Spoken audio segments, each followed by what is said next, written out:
straight from the ass, it's List Critics 2! Okay. That's my fault. Twice. First, because I said Peyton had an amazing intro, so you got to do something good. And secondly, because I did fart right before we started, so... Yeah. Well, we're going to bring in the List Critics 2, as we always do with Pleated Jeans, 21 instances of Tumblr getting deep. And by the way, I'm the only one that called... It's actually just called Tumblr Gets Deep. Mm-hmm. But I always do the instances of... I don't know why I do that. I just think it's funny. We must go deeper. And this is the first podcast to be recorded with the blue snowball mic that Peyton got me, so hoping it sounds better for everyone. So now he sounds butter smooth. If you say so. Okay, so Ruby7 says, Danny DeVito and Jeff Goldblum both give off chaotic energies, but in opposite directions. One is the yin to the other's yang, however both are everyone's uncle.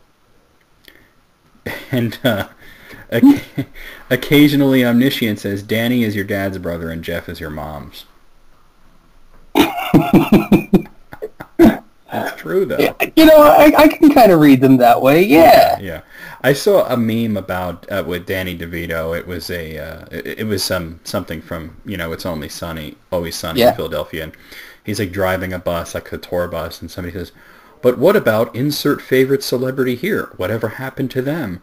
And he's just like, they turned out to be a goddamn diddler. Yeah. They turned out to be a goddamn diddler. Okay, number 19. Roses in Blue says, I love being in college because there is no actual adults around, so everyone is just going around bullshitting their way through basic tasks.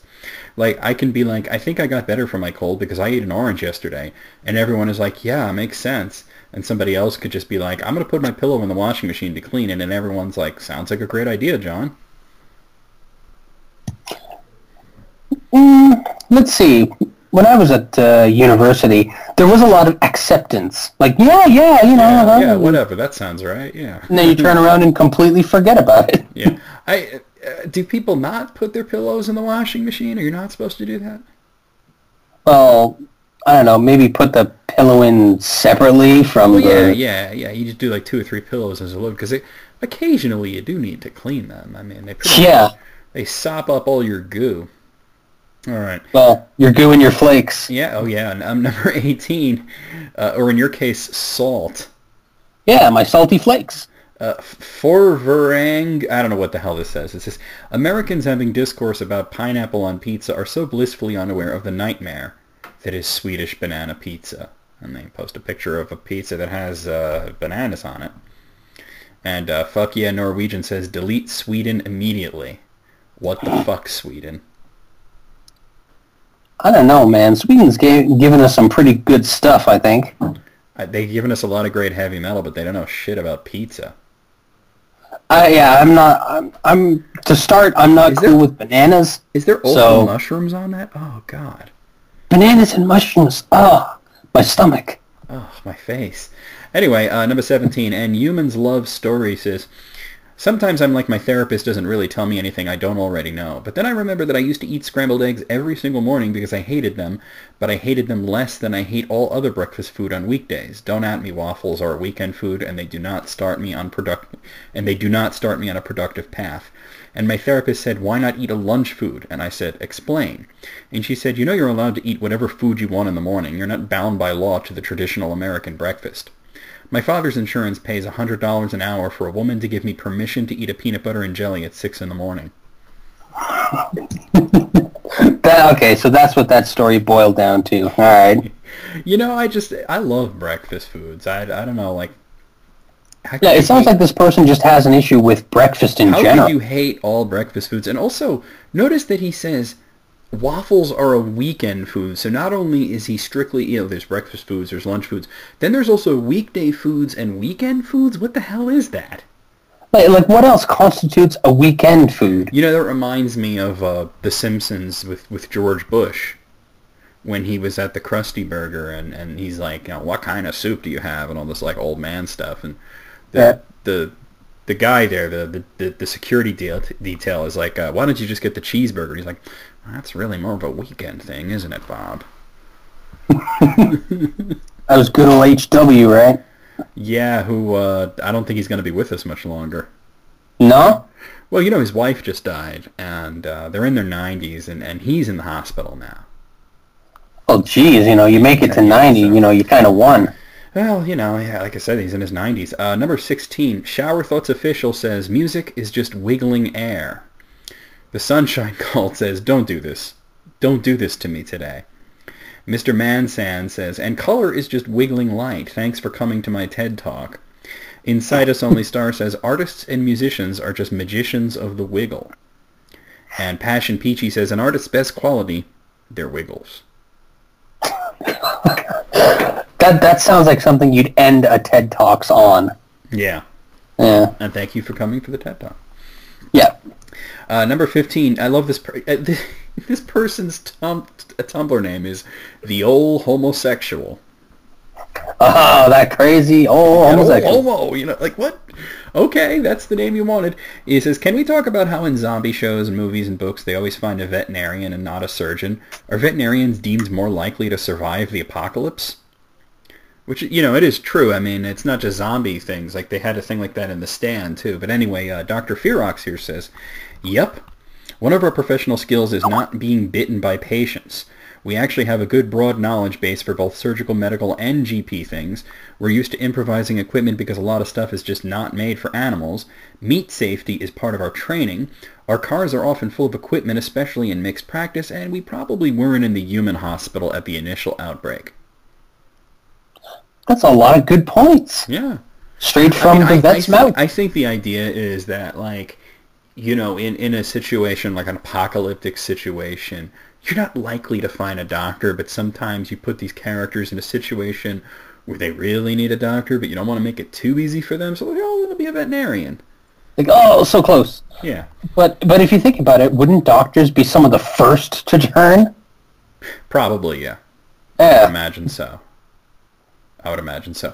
But not so much veterinarians, because it depends on what rules we're going by. But let's say it's like Dawn of the Dead. There were no zombie dogs. As a matter of fact, the zombies would ignore dogs. Yeah, they don't care. Dogs just walk around like. Yeah. What? Jake English says the best part of an Oreo is the black cookie part and not the frosting part. Deal with it. And A-Tan Crag says darkness without light is an abyss. Light without darkness is blinding. You cannot have a coin with one side.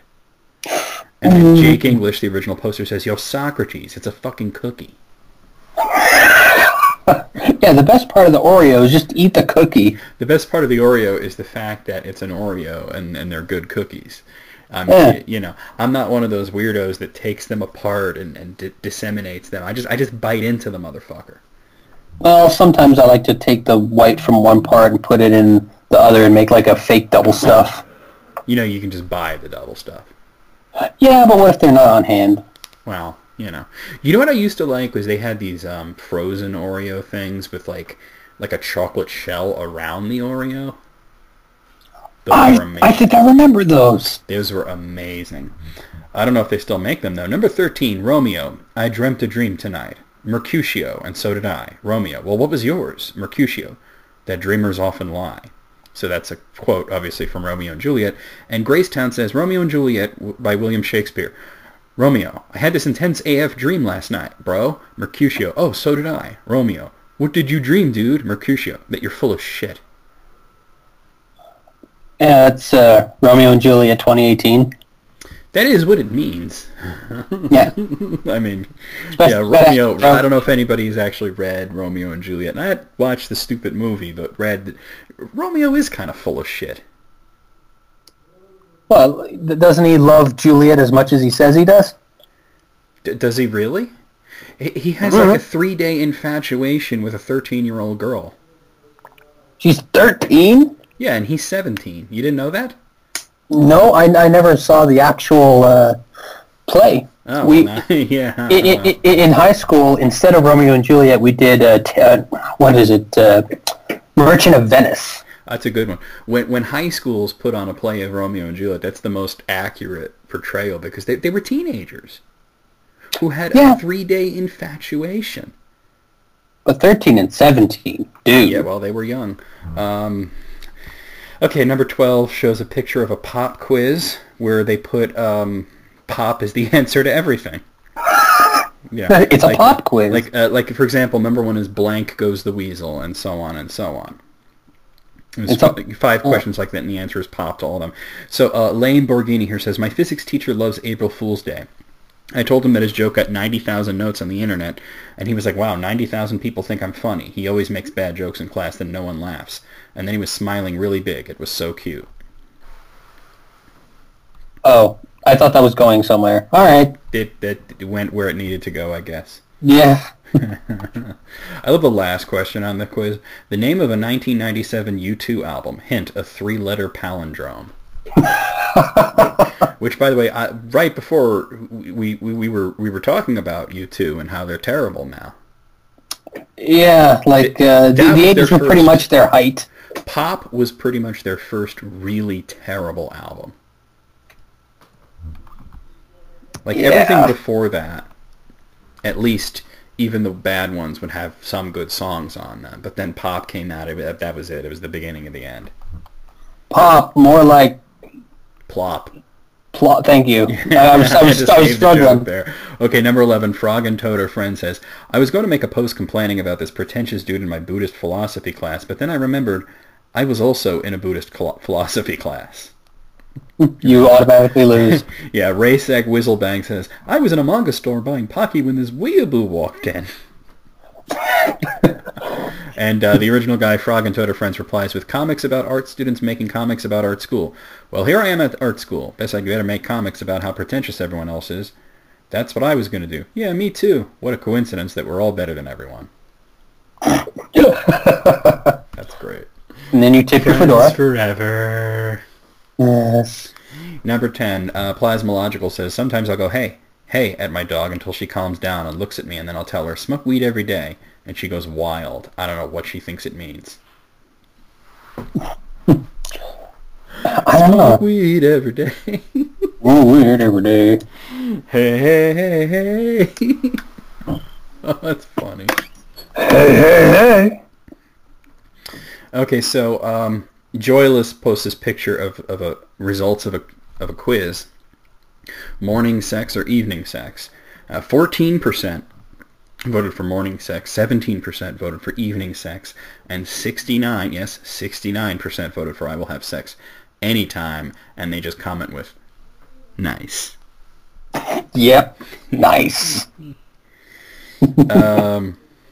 Okay, so here's another one. Funny Pictures UK posts a picture of a Snapchat where it says, I got some sexy dice, and this was the first roll. Have you heard of this sexy dice, by the way?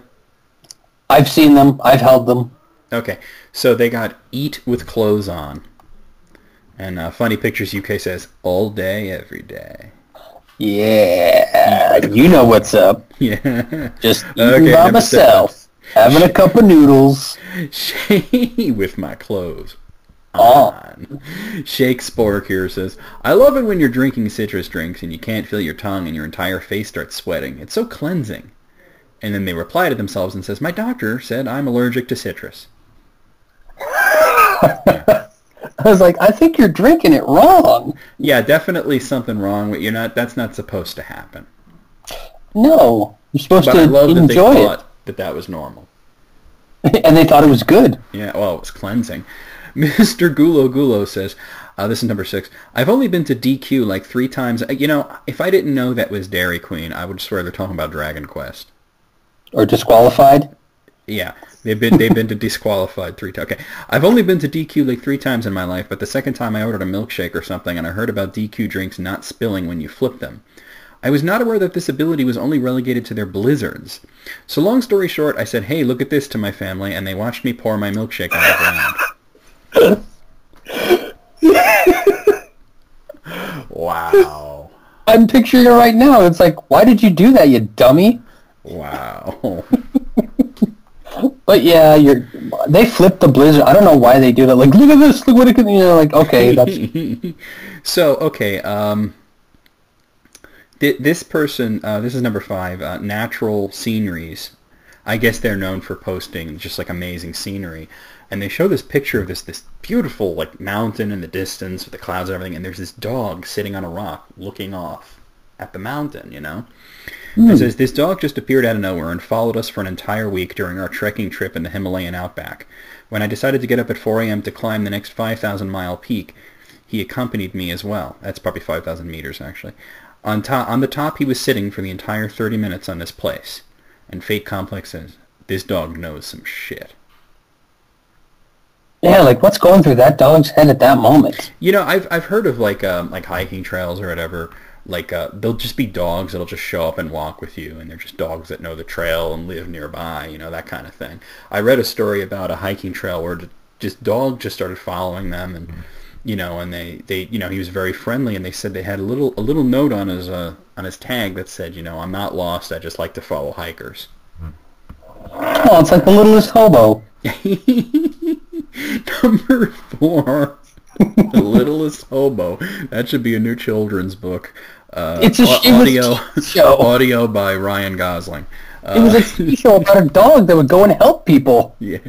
Tar Guzzler says, does anyone still consider Slenderman scary? Like, I'm a total wuss about horror movies, but he's been so overexposed for years and I don't find him remotely scary.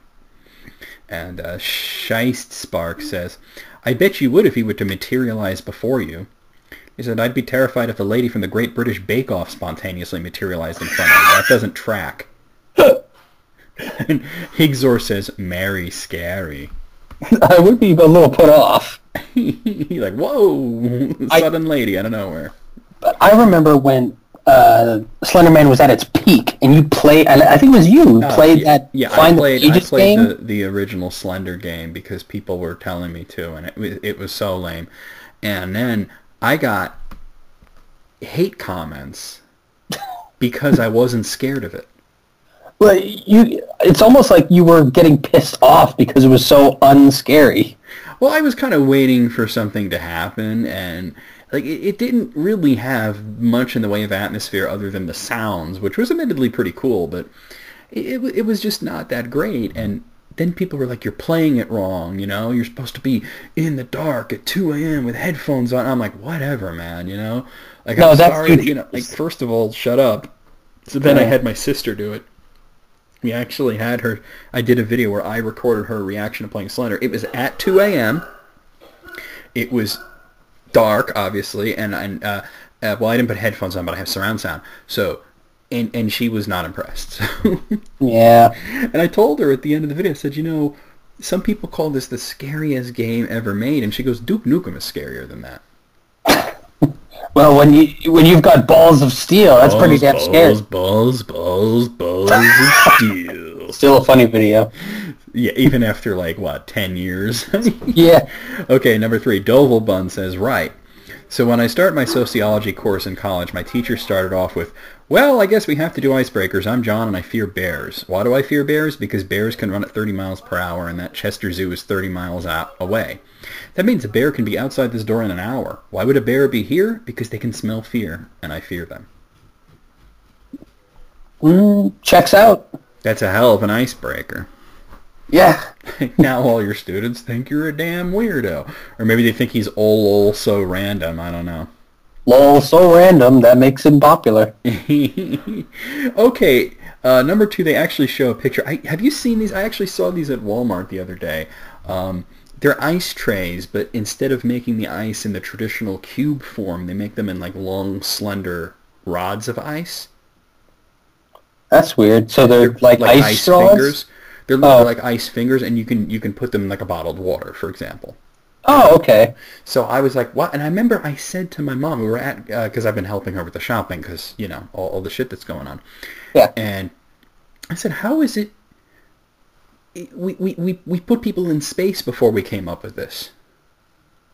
How am I just finding out about this now? And this person has pretty much the same reaction. Wow, this name is Table for One Please says, now this is the fucking shit that would qualify this year as the future. Yeah, like, and finally, wait, I can put ice in my else. Somebody else replies, their name is blocked out, but it says, I've tried these, and it's all fun and games until you take a sip and get deep-throated by a 4-inch ice rod. Just saying. There is that. I know a few people who might enjoy that, but... Ayo. Okay, and finally, number 1, Starfleet Trambo says, dog somewhere in the house. calls its name. Hmm? The tail thumping. Like you could hear the tap, tap, tap, tap. And you say his name and then thump, thump, thump, thump, thump because their tail... You never see a dog is happy and their tail is thumping against the floor? Or like against the side of anything. Yeah. Astro Illusion says, I fucking love Irish slang like it's the most creative craft ever. This isn't even related to the... Alright, I guess we got a bonus one here. Today I heard a coffin being referred to as a wooden onesie in the sentence, "Ah, Jesus, my nanny looks better than ye and she's in a bleeding wooden onesie." And it was honestly life-changing. I don't know about life-changing. It's kind of like, that's cute. Well, depends on your life, I guess. Yeah, you must have a pretty mundane life. Yeah. I guess there was technically 22 of these because number one had 2 of them in there. They weren't related to each other, so... Out of 22, I'm going to say 18. I was going to go 19. But now I'm still going to go 19. Yeah, but now I'm going to continue to go 19. Yes, yes. Okay, 15 Twitter jokes everyone should read. Number 1, Kristen here says, my new best friend is the 20-month-year-old girl whose only word is cookie. She's not into bullshitting. Either you have cookies or you don't. That's a pretty black and white world, you ask me. Especially if it's Oreo. Hey! Hi-yo! Number 2, Kendra Alvey here, and that is the Kendra Alvey says, one time my dog found an entire hot dog with the bun and everything in a bush, so now he sticks his head in there every time we pass. I would kill for that level of optimism. That's a pretty good get for a dog. I mean, he found a hot dog once. Why would he not check every single time? That's the hot dog bush. And maybe this will be the time again. Yeah, maybe, maybe not. I mean, that's the bush that has hot dogs in it, according to him. It just makes hot dogs. Number 3, Rachel here says, missed connection. You were at home streaming Netflix. I was at a different home, also streaming Netflix. Oh. That's one hell of a misconnection. Yeah. I think I have that every day. Yeah. Number 4, Chelsea Lockwood here posts an article from National Geographic saying, chickens prefer attractive people. And she says, fuck off, chickens. All right. Apparently chicken. Did you know that, what is the animal? I think it's ostriches think that humans are cute. Like adorable little aw. Yeah, they did something that, with an ostrich's brain or something, that the same things happen to an ostrich's brain when they see a human as what happens to a human's brain when they see a puppy. Aww. Exactly. Like, oh, look at the human. You know? Boy, chickens prefer attractive people. I don't know why Chelsea's so angry about it. She's attractive. She should be able to deal with the chickens fine. Number 5, Tinker L says, from the makers of I Can't Believe It's Not Butter. Okay, we did this one before.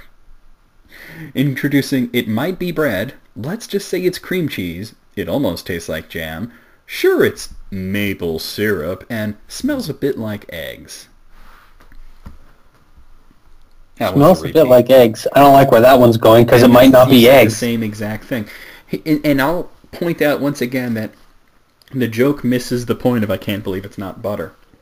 Because all those are like, hey, let's just say it is. Whereas the thing is like, no, this is not butter. It just tastes like it. So I don't know. Daniel Kibblesmith here says, so come on down to Mechanical Rat Pizza and Child Casino. Oh, man. I want to know how that place got its startup. That would be Chuck E. Cheese. Yeah. Child Casino.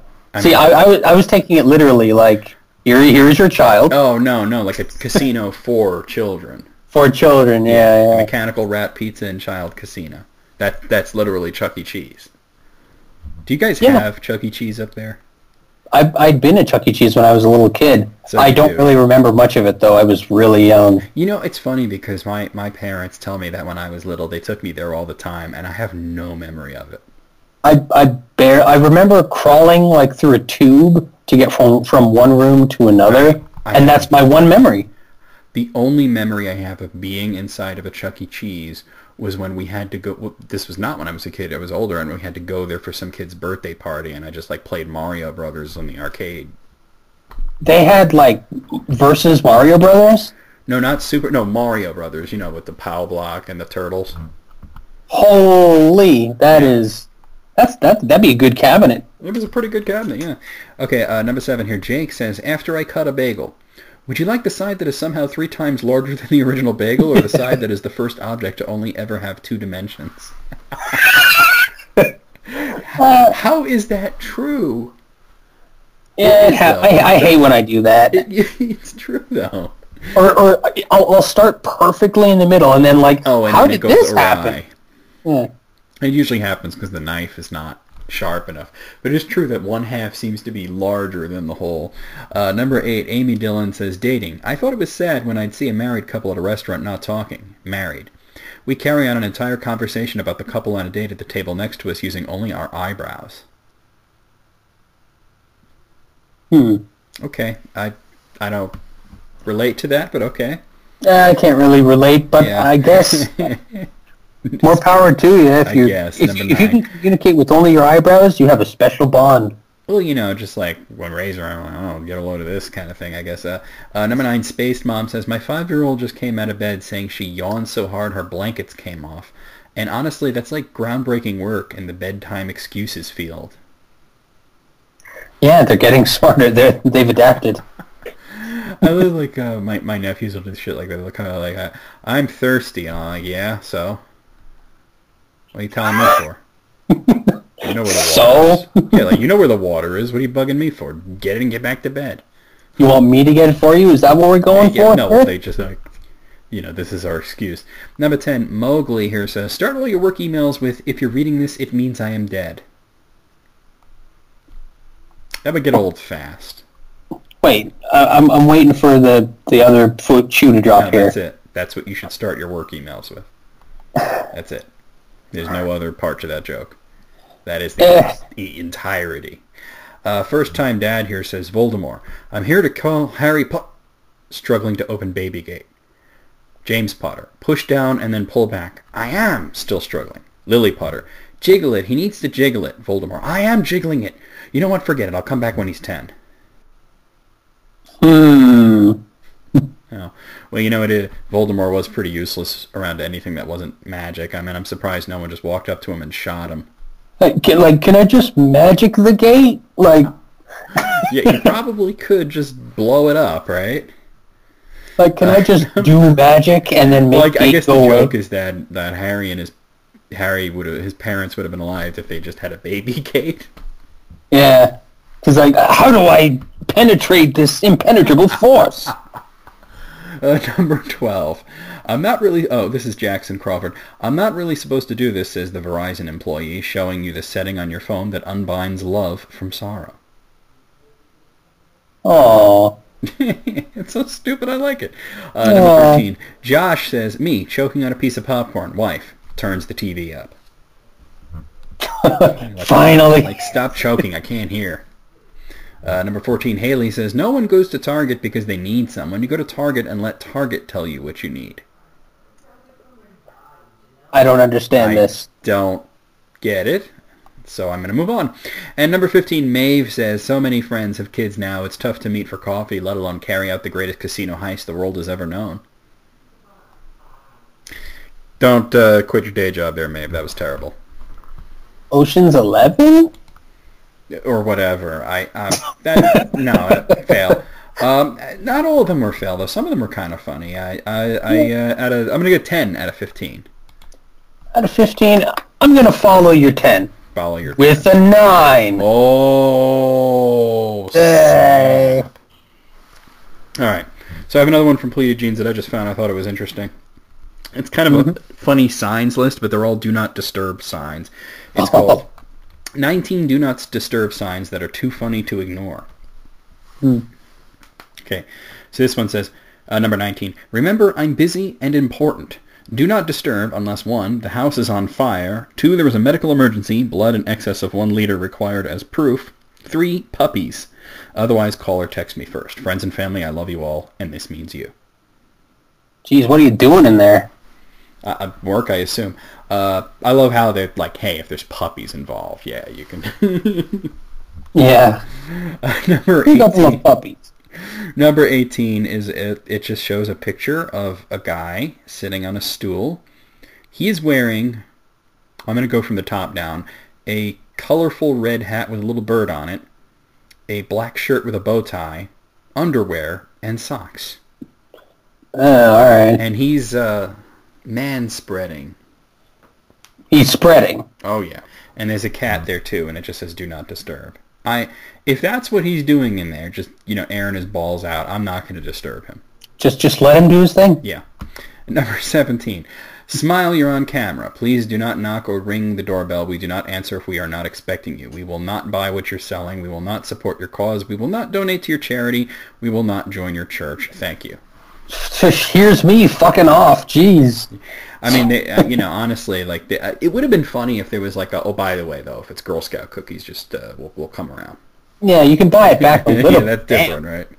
Yeah. Okay, so this is not a it's not a do not disturb sign. It's a church sign, and it just says, "Don't make me come down there, God." Oh, I can't be rolling my eyes any harder. Yeah, especially since that's not even fitting the theme of the list. Yeah, I mean, do not disturb God? Enough people friggin' do that every day. So this says, interrupt only if you are dead or dying, and then at your own risk, the management. Technically, they'd be at risk if you're already dead and you're still trying to get in. Yeah, that's true. Brains. Use your brains, though. I'm in here, you're out there. Let's keep it that way a while longer. I like it. Enough said. I like it. This one says, do not disturb, employee at nap. I do like that one. That's good. Especially since that one, unlike some of the others, is definitely homemade. Yeah. If you are looking for Bob Mess and see the Bob is out sign on his door, it means that Bob Mess is out of his office. Knocking on this door will not help. Use button on left to summon Bob Mess. I assume the button is the doorbell. I like that to summon. Yes. It's like a meme that somebody posted on Facebook the other day. It was like, can we change aging into leveling up? That way when you're old and you're level 80, it just sounds badass. Yeah. Oh, that's awesome. Yeah. Yeah, like I'm not 80 years old. I'm level 80, bitch. Another very homemade sign. It just says, not jacking off. With like 5 lines underneath the not. There's actually 2 lines, but I'm glad you picked up on that. But yeah, that means they are, so don't go in there, I guess. This one says, watching porn. Come on in. It's a twist. I like that. I like it. This one says, do not disturb, reducing my boyfriend's risk of prostate cancer by 33%. That's a thinker. I like that. I think they're having sex is what's going on. Yeah, it's a thinker. Please do not tap on the glass. Programmers are easily scared and will start to cry. Violently. Please enter slowly while singing Ave Maria to avoid an incident. Thank you. Can you imagine somebody who actually followed those instructions? Okay. They'd like very slowly creeping like, Ave Maria. This one says, Grand Theft Auto 5 session in process. Do not disturb unless you're Jennifer Lawrence. I guess they really have a thing for her. Wait, is she in the game at some point? I doubt it, but I mean, I just think they're like, hey, if Jennifer Lawrence wants to come in, she can come in, you know? Well. I mean, she is cute. Number 6, please don't come in now. There are things we are doing that don't include you. Oh, it's a haiku. Oh, cool. I just realized that. Okay. I like Garth, that was a haiku. This one says, unless you are the USPS, do not disturb. I'm pregnant, cranky, and you will regret it. Seriously. That'll keep him away. Yeah. But not the postman. He's just got to deal with it. Hey, Mr. Postman. And this one just says, grrr. Caution, you are entering the temporary habitat of a very special creature. Please use care. I don't know if a written grr holds the same weight as a verbal grr. Yeah, I don't think it does. This one says, move. It's a picture of a cow. It says, move along. Do not enter. It's so bad. Makes me think of Monster Party. There's that one. There's that one boss who says, "Move along." Yeah. Sorry, I'm dead. This one. Okay, this is cool because it says "come in" on the thing, but it's like you can flip it upside down, and because it's in a kind of a funky, weird font, and if you flip the "come in" upside down, it says "go away." Oh, cool! So you can adjust it to your needs. Oh, that's wicked. That is pretty cool. Okay, so this one has text in Chinese and then the English translation under it, which says, "Do not disturb. Tiny grass is dreaming."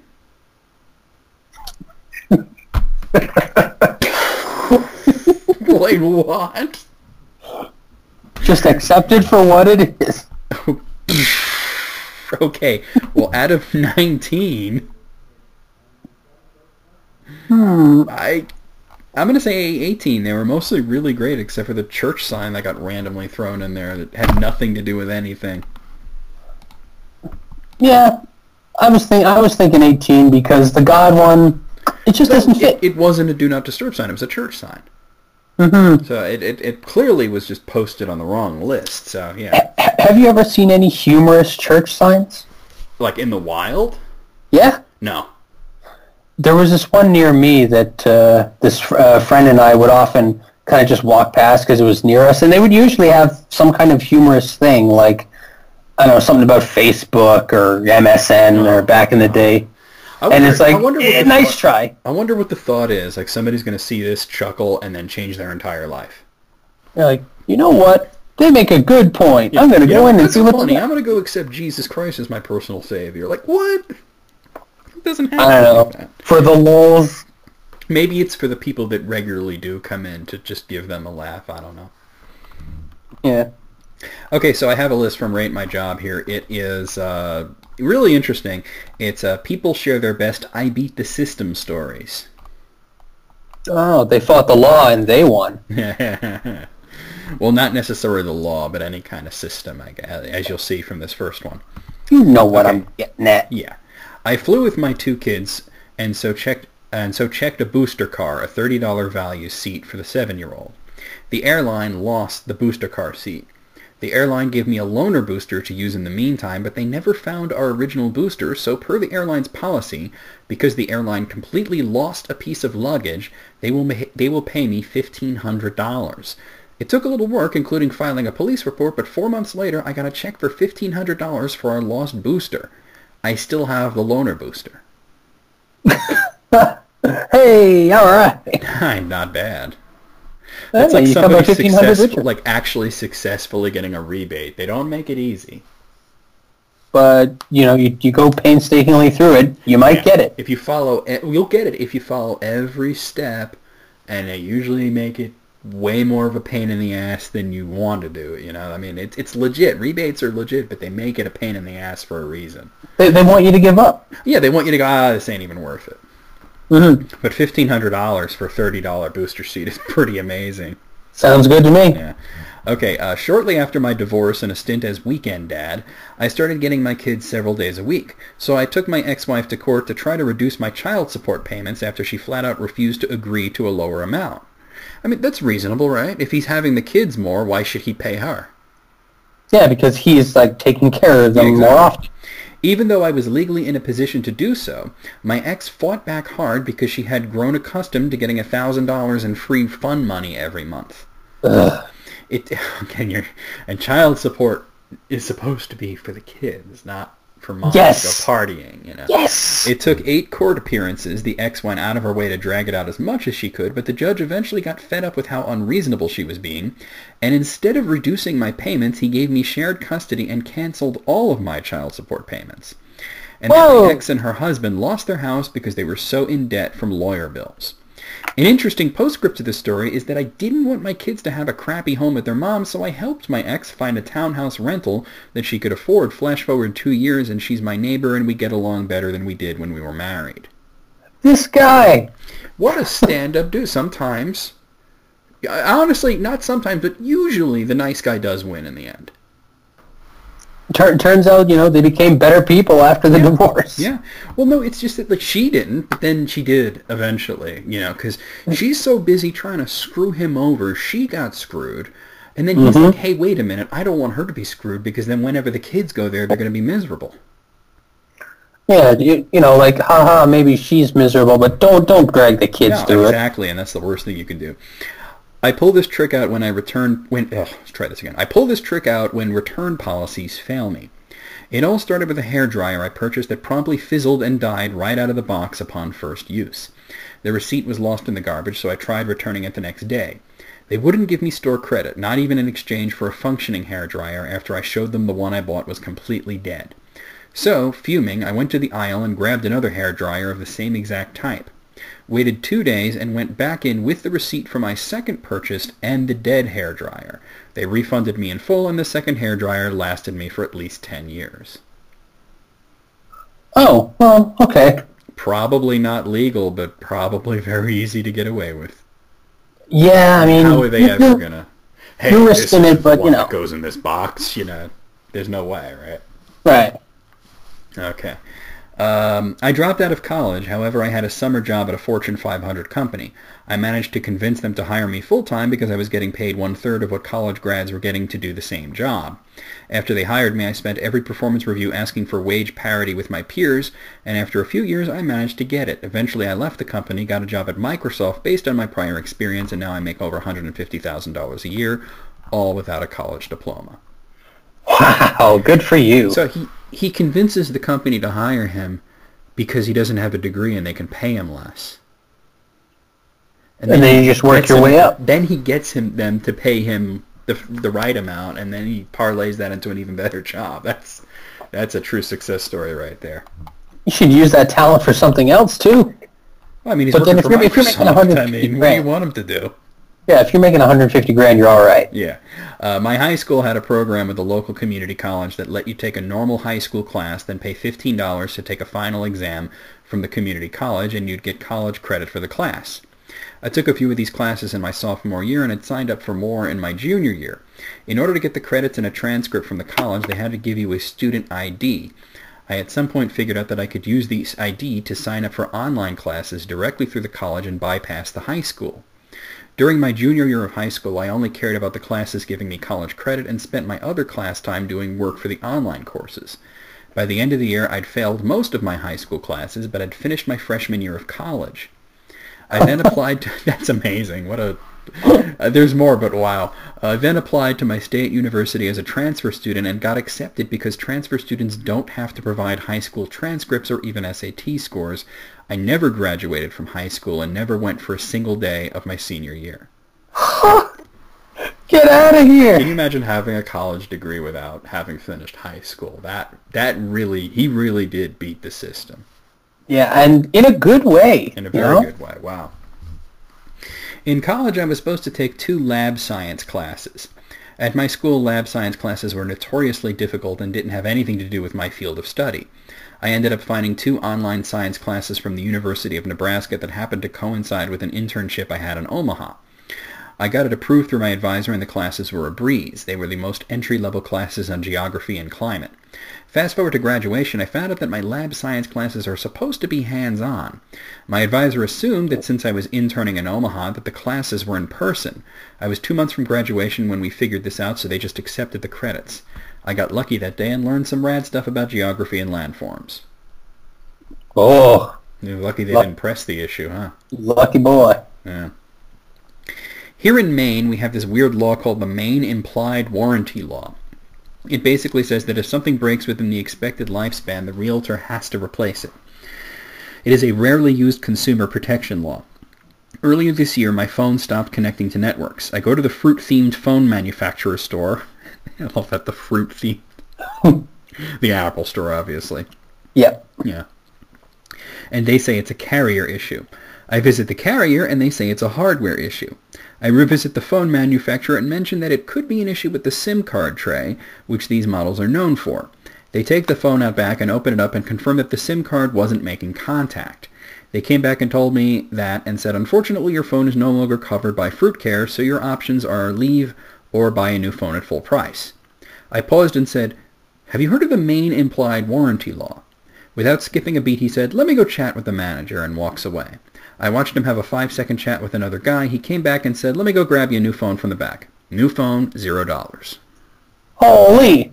Well, he didn't beat the system. He used the system as it was intended to be used. Yeah, but dang. It's just that those consumer laws can be kind of obscure. And it's funny because it's obvious that the people at the Apple Store, they knew about it. Obviously, you're not going to advertise that's a thing. No. Because it's, not something you want your patrons to know about. But, they're stuck. They have to replace it at that point. Wow, that's not a bad law. Okay. Give me my free phone. Yeah, right? That'd be a great one to have in other parts of the world, right? Not just Maine. Yeah. Do you hear Gunny just flipping the fuck out? Yeah, what's going on? He's just energetic today, and, it's just crazy. When I was in college, a bank had a table sitting outside of a Jimmy John's that offered a free sandwich if you signed up for a credit card. I wanted a sandwich, so I signed up for a card, figuring I just wouldn't use the card and get me a free sandwich. The card got shipped to my parents' house, and my mom told me I'd gotten a credit card. I told her the story, and she said I needed to call and get it canceled if I didn't want it. I'm really lazy, though, so I just didn't. I mean, why would you, right? Yeah. You could always have it in case you need it. My mom would remind me every month or so that I still had this credit card and keep getting statements, which all say $0 balance. Then she called one month and told me that she looked at my statement and saw a balance of negative $20. Since I hadn't used the card, she said I really needed to call and get it figured out and canceled before it started costing me money. Or, that's not costing you money, but all right. Keep with it. I called up the credit card company and asked them what was up with my statement. They said that since I had been a good customer with no outstanding balance, they gave me a $20 credit. I told the lady that I wanted to cancel. When she asked why, I told her I only signed up for a free sandwich and that I had already eaten the sandwich and no longer needed the card. She said that wasn't a problem, closed my account, and sent me a check for $20. And that's how I got a free sandwich and $20 by signing up for a credit card. That's a good get. I love how they probably just assumed, he's paying off his balance every month. In reality, he wasn't even using it. Don't they keep track of that, though? I think all they care about is zero balance. Man. Okay. When my wife and I bought our first house, we got settled in and set up the utilities, gas and electric, with the same company, NMAX. I set up direct billing so it pulled from my bank account every month. I never really paid much attention to the bills. I saw it being pulled from my account every month. Fast forward about a year of living there, I got discussing utility costs with a coworker. Mine were less than half of what his were, so I did some digging into my bill. And it showed and had been billing, all it showed and had been billing for was electricity. I called the company and they tell me that I originally had gas and electric set up, but a couple of days after setup someone called and canceled the gas. I contacted the actual distributor of the gas and asked them about it and explained that I haven't paid for gas for over a year.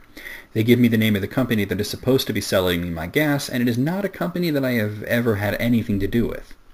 I call this third party and they give them my site ID, and the guy tells me they do sell gas to my property. I ask him whose name is on the account and who is paying for it.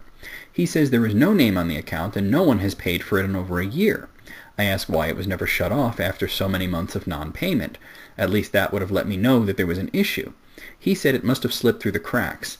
He told me I would have to pay up for my account over a year's worth of gas. I live in Canada, so that's a lot of heating in the winter. Then I could cancel my account with them.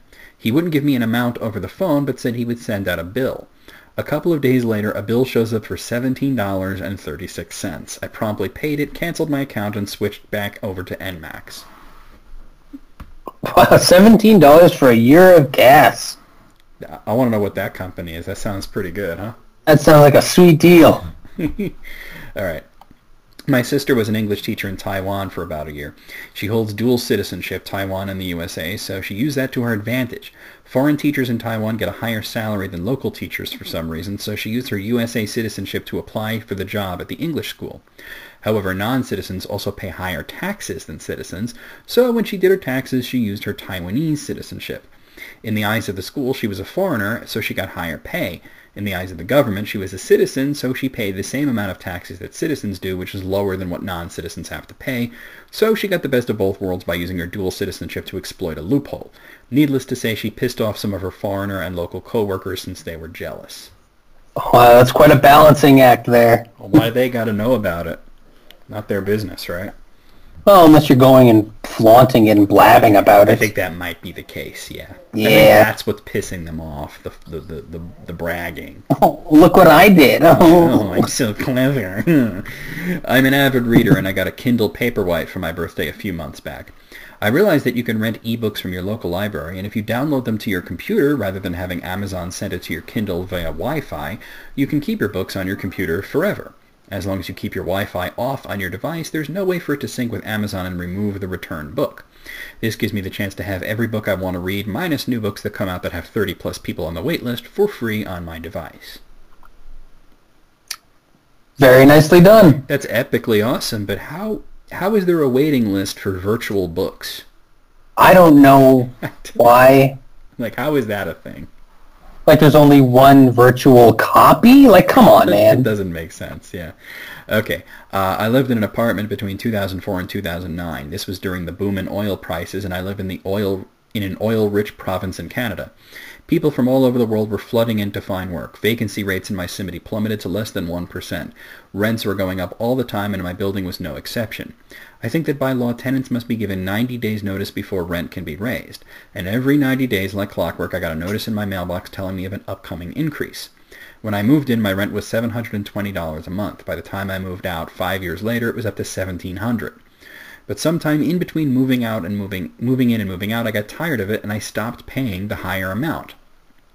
I just kept handing in checks for the same amount. I kept it up for 3 or 4 years, and I never heard a thing from anyone, saving myself thousands.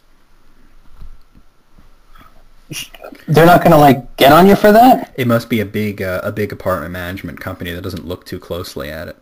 They just got too much on their plate. He's paying us every month, so. Yeah. You know, there's no issue. You know, they're not looking. Get lost. Yeah, better hope you get lost in the shuffle. You know what would have been a great experiment, like before he moves out, to just try sending them a check for like $10 instead. You know. Or sending them a check for $0, but it's all signed and everything. Send them a check for 5 cents. Yeah. Here you go. Okay, this actually happened to me this week. I booked a hotel room for 3 nights on Hotels.com and clicked on the option Pay at the Hotel. I go to the hotel and needed to change my reservation to account for another person that I wasn't expecting. When I went to the desk to change it, they said I had already paid on the website, so I just needed to pay the extra charge for having an extra bed in the room, around $20. I ended up having a 3-night stay at a hotel for just over $20. Whoa. Sweet. That's a hell of a glitch, huh? Yeah, is Hotels.com, doesn't Shatner show for them? Yeah, he did commercials for them for quite a while, actually. Yeah. I've never used them. I've used Expedia, but I've never used Hotels.com. Oh, yeah, I don't think I've used either. I worked at a kiosk in downtown Disney for about a year, which if you don't know what downtown Disney is, it's like an outdoor mall near the parks. Anyway, I wasn't technically a Disney employee, but I still got a Disney ID that I could use to get into the parks for free. Eventually I quit because it was terrible. My employers were supposed to take my ID and file it with Disney that I no longer worked there. If they had done either, then this wouldn't have happened, but being terrible business owners they of course didn't. Imagine my surprise when it still worked after I quit. For 4 years I was able to get into the parks for free any day of the year with no blackouts. Eventually they updated the IDs and my free ride was over. That day must have sucked. The day you found out. At that point, can you even be mad about it? You're like, well, I had a good run. Yeah, like, how much money did you save, man? Considering how expensive those parks can be, a lot. Yes, yes. At least 4 figures, you know? I'd like to go sometime. That'd be fun. Yeah, me too. I wouldn't mind checking that out. Especially like Epcot. That would be really cool to see. Oh, yeah. I was applying for dual citizenship and thus needed all my ancestors' vital records, birth, marriage, and death. That came out till 18 from like 7 states. I printed all the applications, mailed them out, and they started rolling in. I was down to 1 missing. I looked at Georgia's site, and it showed 6 to 8 weeks. Really? It had been 4 weeks before, so I called to see if possibly they were ahead of schedule or not. Before anyone answered, I got the message to please stay on the line and then do a survey after my call.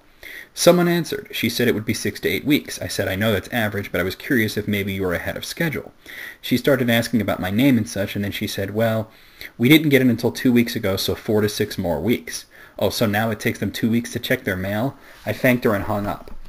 Now, I wasn't happy, but I wanted to do the survey. 4 seconds later, I heard a bye again, followed by the sound of the phone being sat down. Then I started hearing 2 coworkers talk for a solid 2 to 3 minutes. She wasn't going to hang up, thus preventing me from doing the survey. Now I'm fuming. I'm speaking with the Office of Vital Records, a state-run agency. I hit up Google, found the governor's page, and sure enough, there's a contact me box. I nicely informed him that his office is horribly slow compared to multiple other states and that the story about refusing to hang up. That email was sent at like 2 a.m. At 9 a.m., I get an email from his office saying it's been transferred to Dr. John Smith's office, head of something.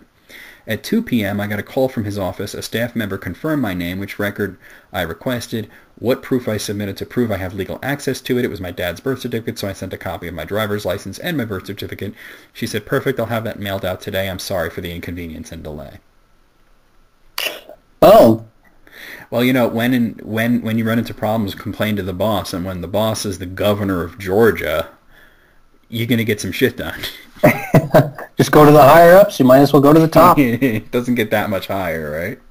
Mm-hmm. Not in terms of... Actually, for state government, it literally doesn't get any higher than the governor. Yeah. When I was a fifth-year senior in college, I was looking at the requirements for earning my chemistry BS, and so it was going to take me another year to complete my degree. I had a bit of a depression in college and had to retake a few classes. But then I decided to look at the requirements for a chemistry BA. Lo and behold, I had fulfilled all the requirements except for presenting my senior project. This was at the beginning of the fall semester, while we were still able to withdraw from university. So I switched my major from the BS to a BA and withdrew from the university. I had the financial aid department send back all my student loans for that year, and still had access to my account, for which they cut me a check. However, the communication between the financial aid office and student development wasn't very good. So student development didn't know that I wasn't a student. I was able to live on campus in the senior dorms for free. They didn't cancel my meal plan, and I was able to do all the things students could do. I just worked and played intramural sports, I don't know what that is, for the rest of the year. At the end of the year, I presented my senior project, graduated, and had saved enough money to buy a car. I didn't have one at the beginning of the year. It was a small amount of vindication for my otherwise overpriced college education. Well, at least you came out with something. Came out with a lot, if you think about it. I mean, he had free room and board for a whole year and all this food and everything, and then all he had to do was one project, and he graduated. And saved enough for a car. Yeah. Let's see.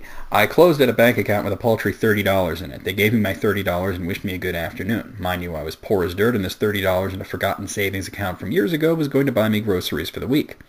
I get a letter a day or two later saying that I owed a monthly account fee of $8 that wasn't processed yet, so I owed the bank $8 of those $30, all of which I had already spent. They were threatening to report it if I didn't pay. I went down to the branch and told the teller, a different teller than the one who gave me my $30, that I didn't feel responsible for paying for their error, especially since it wasn't like they tacked an extra zero onto my balance by mistake or something. She said I had to speak to the branch manager. I talked to the slick boss man type guy who gets off on money and authority.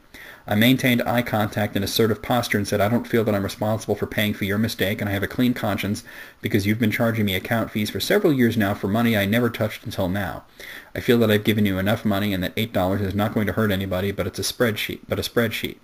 He backpedaled and said, well, let me run this up the ladder and see if I can get someone to take care of this for you. I'll give you a call with my boss's decision tomorrow. I gave him a firm handshake and left. I received a call from the same guy the next day. It's all taken care of and your account is now closed. Thanks and have a nice day. I don't know if that's really beating the system, though. I don't feel like he beat the system there. There was a bank error and it was taken care of. That's the last one.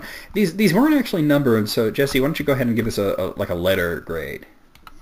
I'll go. I liked a lot of these. I mean, some were kind of. There were a few that were, but then there were a few that were really good. I'll go A minus. A minus. Yeah, I'm gonna. Yeah. A minus. Yeah. Like, it's good, but just you know. Okay, I got a list here from College Humor. It's what is this fucking ad? Get out of my what? Let me refresh this. It's like this Optimum ad blocking me here. Get out of here with your ads. All right. 12 people tell the stories of that kid who always made up insane lies. Oh, I knew a couple of those. Yeah, you always know that kid. Yeah, my uncle's, Ben from Ben and Jerry's or some shit. I leave the school campus to go play in a band at night. That was one of the lies. Okay. Okay, so this was started by David Thorpe on Twitter, who said, "Tell me about the kid you knew as a kid who lied a lot. Hit me with their greatest lies." And these are the replies. So here's number one. I knew a guy in high school who claimed he was friends with Larry the Cable Guy. When we told him to prove it, he printed out an extremely pixelated black and white photo and signed it Larry in his own handwriting.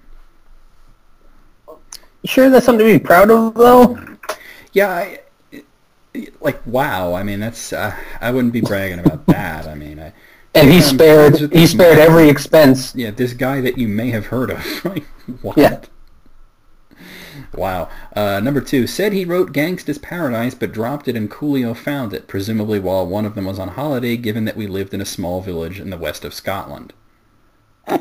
Yeah. All right. Well, in Scotland they've been spending most of their lives living in a Gangsta's Paradise. I wonder if he realized he also ripped off a little bit from Pastime Paradise. An Amish Paradise. Yeah. Okay, number three, kid I met while camping who couldn't have been older than 10 said he had a summer job at Blue Bunny tasting the ice cream and also that they gave him a gun for when he was working. Whoa. So you got to believe that Blue Bunny hires 10-year-olds and gives them guns for some reason. He's got to be strapped when he's tasting that ice cream. How do you work one of these? Point and shoot, kid. Is Blue Bunny like a Dairy Queen kind of thing? It's more like Ben and Jerry's. Oh, okay. Number four, when I was like 8, a friend said he stuck his arm out the window of his mom's station wagon and grabbed a pole, making the vehicle do a right-hand turn. Maybe in a cartoon.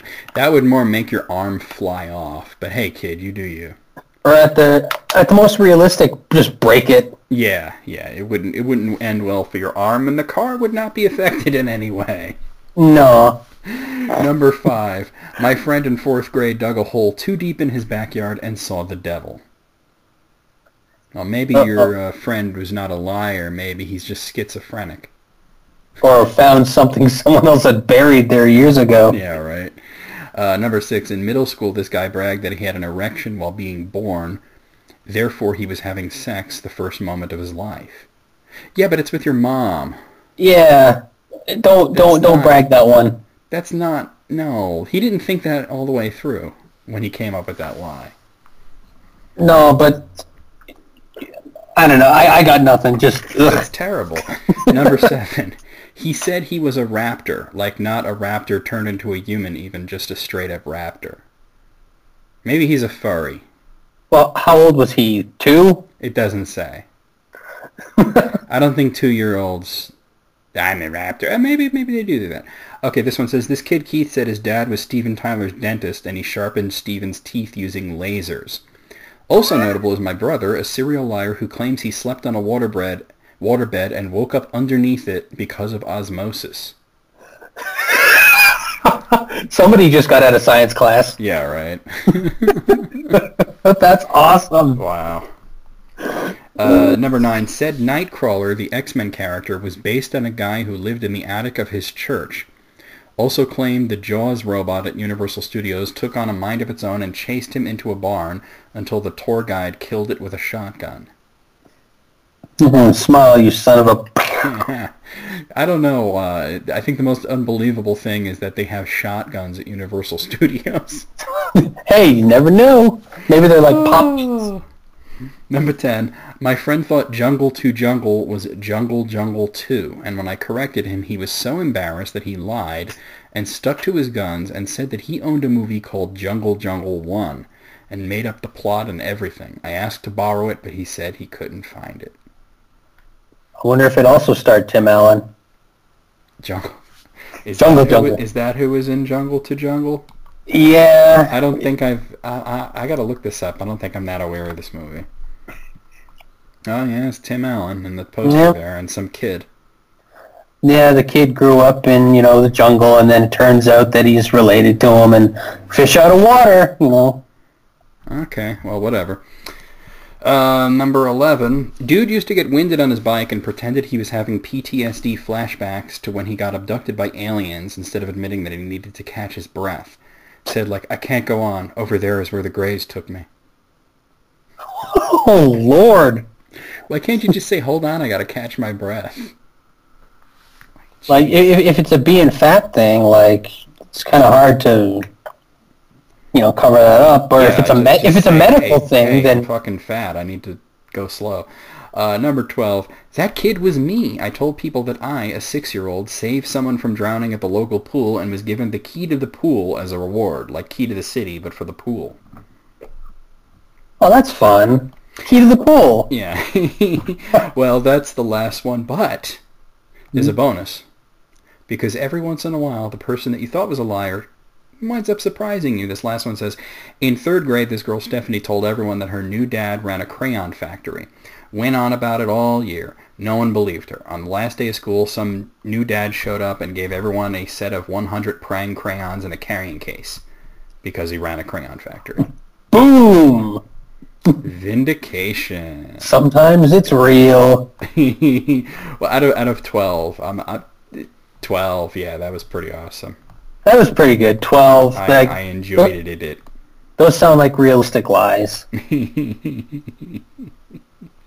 Did you ever tell anybody anything when you were younger? Like, oh, I did this or this happened? Well, no, not really. I had a friend who was that guy, though. My friend Frank was always making up some bullshit, and it usually was like that he was, that he was a vampire or something, Well, that's less believable than leaving school campus at midnight to go play in a band. But he tried. That was pretty funny. He tried so hard.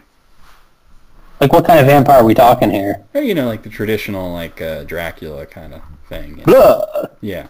Okay, I have a list here from Ranker.com. It is the most annoying TV and film characters ever. Let's see if these stack up. You got any guesses? So here, well, I Ranker starts at number 1, so I actually already saw what number 1 is. But oh no. So Ranker, we could do 806 of these, which is how far it goes. How many do you want to do? How about 50? I think 50 is a good number. 50. Oh, I was gonna say 20, but yeah, let's go 50. Let's do it. So let's get crazy. The top 50 most annoying characters of all time from TV and film. I already kind of saw it because I had to scroll down to number 50, but what do you think number 1, like, most annoying character from either a TV show or a movie is? God, I don't know. Well, who do you find the most annoying? Like SpongeBob annoys me quite a lot. SpongeBob's pretty fucking annoying, yeah. But you know what? There's probably some where I'm like, oh, well, shit, duh. Yeah. But I'm just not thinking about it. Number 50 is Hello, Newman. It's Newman, or is it Jerry? No, it's Newman. I like Newman. I just felt like doing that. Well, he's supposed to be irritating, but he's irritating to Jerry. That's what makes it funny. Yeah, like he's conniving, but in like a funny way, and yeah.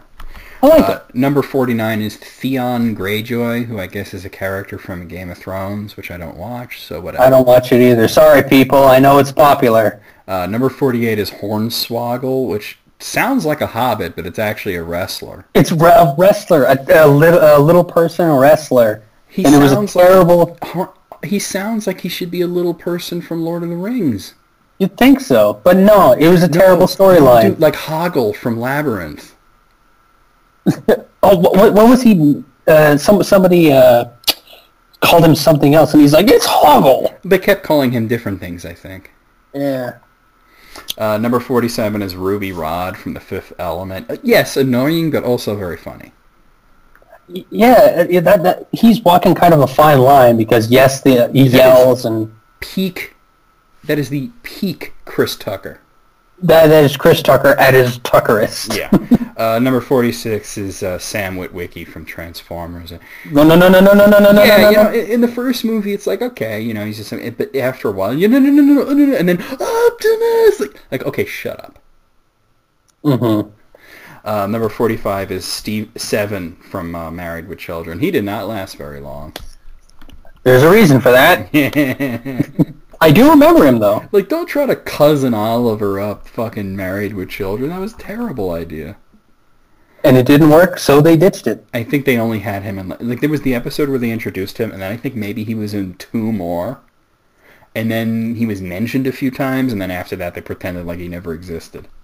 Mm-hmm. Number 44 is Ally McBeal. I will admit that I have never seen that show, so... I never saw it, but I did see the dancing baby. Yeah, well, that was like the original internet meme, you know? Mm-hmm. Like, not that memes start, because memes go back quite a ways, but... by the way, this is a really interesting piece of trivia. Do you know who coined the term meme? It's really going to blow your mind, because it's somebody that you've heard of. Who? It was Richard Dawkins. Really? Yeah. It actually came from one of his books, like, from the mid-'70s, and he called it, he said that a meme is any idea or image that's spread virally from person to person. It's a meme. So cool. Richard Dawkins came up with memes. But yeah, Ally McBeal, she needed an Ally McNeil. Number 43, all I have to say about this one is snurf, snurf, snurf. Fuck! Snarf! Remember He's throwing a wrench into their plans. He was like the Gilligan of Thundercats. Little buddy? You know, I remember when they were doing, like, Imagination Land on South Park, and they had Snarf there, and Butters was like, Snarf, could you just, like, shut up for 5 minutes or so? This is Butters saying that, too. Yeah, I know. Number 42 is Meredith Grey, who I guess is a character from Grey's Anatomy, which I've never watched. Same here. Number 41 is another character, Izzy Stevens from Grey's Anatomy. I don't know. I don't know. Number 40 is the movie version of The Cat in the Hat. Ugh. I haven't seen it, but I've seen reviews, funny reviews of it, so to speak. I saw the trailer. It looks annoying as hell. I saw the trailer. That was quite enough for me. It's just Mike Myers yelling at the screen. Which is what he normally does anyway, but it wasn't clever this time. Yeah, it was just not written very... Wow, making his second appearance on this at number 39 is Shia LaBeouf in Indiana Jones. Oh yeah, what was his name in that movie? Mutt Williams. Yeah. You know, it's just... let's just say that Shia LaBeouf is annoying. I don't know about... He was just forgettable. I don't really remember him in Crystal Skull. I remember that when he showed up was about the time that I started getting very bored with that movie. So you shifting in your seat kind of thing? More like falling asleep. Number 38 is Pee Wee Herman. I don't know, man. I always liked his shtick. I could see how that would come off as annoying. Like Big Adventure. But it is funny. Show. Number 37 is Mr. Freeze. Why is Mr. Freeze annoying? From which version? It just says Batman franchise. The picture is from like Arkham Asylum or something. Like, oh. I don't know why. Number 36 is Willie Scott from Indiana Jones and the Temple of Doom. Willie Scott? Oh. The screaming chick. Yeah, Willie, that's right. Yeah. Number 35, it's time for androgyny. It's Pat. Oh, yes, Pat was annoying. Whenever that skit came on, I just kind of rolled my eyes. All right, let's get through this one. I saw the fucking movie, dude. Oh, why? Because I did a review of it back in the day. God. Yeah. A lot of people don't know this, but I used to have a website of movie reviews. Like, I'm talking back in like 1998. The GeoCities days. Oh yeah. Except I had a domain name and everything. But yeah, it was not a good movie. I imagine it's a movie based on one joke. The only time that joke was ever funny was they did it an episode where Pat was on like stranded on a desert island with Robert De Niro. Okay. And Robert De Niro is writing in his diary, and he's like, I've had sex with Pat 4 times, and I still don't know what gender Pat is. Yeah, and he's like, I finally figured out how I'm going to find out. I know the question that I can ask that will get me an answer. And he puts his diary down, and he looks at Pat, and he goes, Pat, are you a man or a woman? And then, like, they did this whole thing where, that you don't find out, so... Yeah, Pat gives an ambiguous answer. Well, no, actually, he was like, well, obviously I'm... And then, like, actually, like, somebody in the audience, like the audience of Saturday Night Live, was like, no, we don't want to know. Okay, number 34 is Little Nicky from Little Nicky. Yeah, That's peak Adam Sandler right there. It's just him going... Yeah, with a really annoying accent. Number 33 I got hit in the face with... He really does look like he got hit in the face with a shovel. He does. Number 33 is Biff Tannen. Yeah, but he's supposed to be a scumbag. I don't know that Biff is annoying. I think he's more of an asshole. Yeah, he's a bully. He's just a bully. Annoying isn't the word that I would come up with for him. Make like a tree. Shithead is the word. Oh, number 32 is Elmo. I agree. Elmo's fucking annoying. Yeah, but I mean, if I was age appropriate, I'd probably be into Elmo. No, dude, I was into Sesame Street when I was a kid, and I fucking hated Elmo. I didn't really care one way or another, but... I hated Elmo. I hated Elmo. I like Oscar and I like Grover, but I did not like Elmo. Number 31 is the annoying orange. I mean, it's right there in the name, right? Yeah, and it couldn't have been more correct. I watched it because it was like, oh, this is popular, and... I've seen a lot of the annoying orange because when Bobby was little, he thought that videos were very funny. So oh dear. Well, I mean, he's only 7 and he's already grown out of it. So what does that tell you? Very good. Yeah. Number 30 is Wendy Torrance from the movie version of The Shining. Yeah, I mean, they took what could have been a great character and cast it Olive Oil. I didn't even think of that. Number 29 is... Now I can't unsee that. It's olive oil. Number 29 is Ross from Friends. Personally, I think all the characters on that show were annoying. Couldn't be any more white bread or milquetoast. It's true. Number 28 is Dawson from Dawson's Creek. There's a reason that his face is the crying guy meme. Yeah, he's kind of a bitch boy. He is a bitch boy. Number 27 is Flo from the Progressive ads. No, Flo's not annoying. Flo's hot. Yeah, and she didn't bother me. She bothers me in the pants. I ain't even mad. I ain't even mad about it all. Number 26 is Zoolander. I gotta agree, Zoolander's fucking annoying. Mm-hmm. Like I didn't mind the first movie. I never didn't want to touch the second movie. I have no desire to see the second one. I saw the first one because everybody's talking about what a brilliant comedy it was, and all I wanted to do was punch Ben Stiller in the face. And I like Ben Stiller. Yeah. But, yeah. Number 25 is Carrie Bradshaw from Sex and the City. I watched the first episode of this show because I was like, oh, tits, fine, great. And then I was like, oh, it's one of these, and then I never watched it again. I sat down and watched the first Sex and the City movie with my friends, and it was unbearable. Sounds like very, very, very bad. I didn't enjoy an episode of the show, so I can only imagine how bad the movie must be. It's just montage season. Let's go on a shopping spree. Yeah, like what does that have to do with sex? Nothing. Huh. Number 24 is the Fran Drescher and the Nanny. Yeah. I mean, it's just the voice, really. It's the voice, yeah. There's nothing wrong with the character. It's the voice. Yeah. I remember Fran Drescher did a commercial for some sort of like low-fat yogurt or something, something that's supposed to keep you skinny, Yeah. And she says, because when you sound like this, you have to look good. Ooh. It's true. Yeah. Number 23 is Prince Hans from Frozen. I've never seen Frozen, so shoot me. Yeah, I've never seen it either, and it's like one of the most popular things. I've never seen it. Number 22 is Buzz from Home Alone. Oh, he had a tarantula. Yeah, it's right. Yeah, the spider. Yeah. Oh, God. Was Buzz annoying? I remember him barely being in the movie. I thought Kevin was more annoying. If you pause in the first movie, if you pause when Kevin's in Buzz's room and you look around, he's got some cool stuff, like action figures and stuff. That is true. He had a lot of cool shit in there. Number 21 is Nellie Olson from Little House on the Prairie. Now, I'm racking my brain to figure out which one this was, but Nellie. Oh, wait. She was the bitch. The bitchy rich girl. That makes sense then. I had to think about it. I was like, I know I've seen that show, but that was also a long, long time ago. We're talking about the 80s here. Yeah, I remember my mom watched all those shows, and I was like, old times, next. Number 20. Where's the robots? Okay, I'll never understand this. Skylar White from Breaking Bad. Why does everybody hate Skylar? She was kind of not very She was just not good, like, kind of bitchy, really. Wouldn't you be in that situation? That, Your husband's a drug lord? that doesn't make her a nice person.